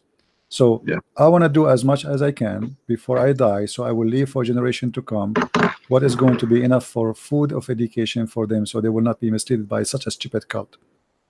And this is why we keep saying, please download, guys, download what we have, because this guy is here today, tomorrow is not. I'm giving you a free education, no charge, free school. Take it, save it, publish it, read it, make a video of it, put it in your YouTube, get more subscribers, even more than me. I'm not a person working for himself. I don't care if you have a more you know, just let us do something for the sake of humanity. Even if you are not a Christian, even if you are an atheist, even if you are a Buddha, Islam is a cult against every human being. It is dangerous. We are not just debating about if God exists or not. We are not debating about if there's God who want to give us vagina in the heaven. We are debating about God who believe in killing you and killing me and killing everyone who don't believe in him. That is involve your security. That's involve your human existence. That involve your future. That's including your your security of economy. You know, USA and China and Europe and every country in the world spend trillions of dollars every year just because of Islam. Security for the airports. Yeah. Every year. Each time they want to have a festival in Australia, in Canada, in Europe, anywhere, you have to be aware big time. The first concern is when the terrorists were going to attack. Just yesterday, they arrested 3 Muslim men in Australia, in Melbourne. They want to attack a crowd, and they were trying to buy guns, so they will shoot as many as they can of the crowd. How much money we spend for security just because of this cult? So if you want to fight, you see, you want to fight this, you want to get security, not only by having police, and not by only fighting ISIS. You have to fight what ISIS believe in, because ISIS exists because of the belief, not the opposite. Right. What the world is doing is stupid. They're thinking by fighting ISIS they will win. You need to fight Islam, and then you will win. I wonder why governments do that. You know, I see that all the time, that they talk about ISIS and Al Qaeda and all that kind of stuff, you know, without addressing the underlying ideology. You know, you just wonder if they're stupid or if they're just corrupt. Which one is it? You see, I went to China. I went to China, and number one concern for the Chinese when it comes to security is not the Christians, even though they hate the Christians because Christianity is spreading so fast there. But number one concern for the Chinese government is somebody, he is a Muslim. Because the second you are a Muslim, you are involving, your existence involves security and violence. Christian, he will not go and kill. Christian is just a guy who want to open a church under the ground. Sooner or later we will find about him, and we will torture him. So Chinese government, they humiliate Christians, they go after them, they try to force them to stop spreading Christianity, but they are not worried really about Christians when it's come to violence. But the second you are a Muslim, the story is big deal, bit different. Well, I can imagine so. Yeah. Anyway, my friend, we got to finish for today. You got it, CP. Thank you for taking my call. Thank you for calling, and may the Lord bless you all, guys. And Happy Thanksgiving. Yeah, thank you. Happy Thanksgiving for you. I just been informed actually by the brother who is working in the German translation for Sex and Allah. He said that he finished the book, so I hope soon we will have it published too, so we can have it ready for printing. I'm really thankful for those who helped me with the translation.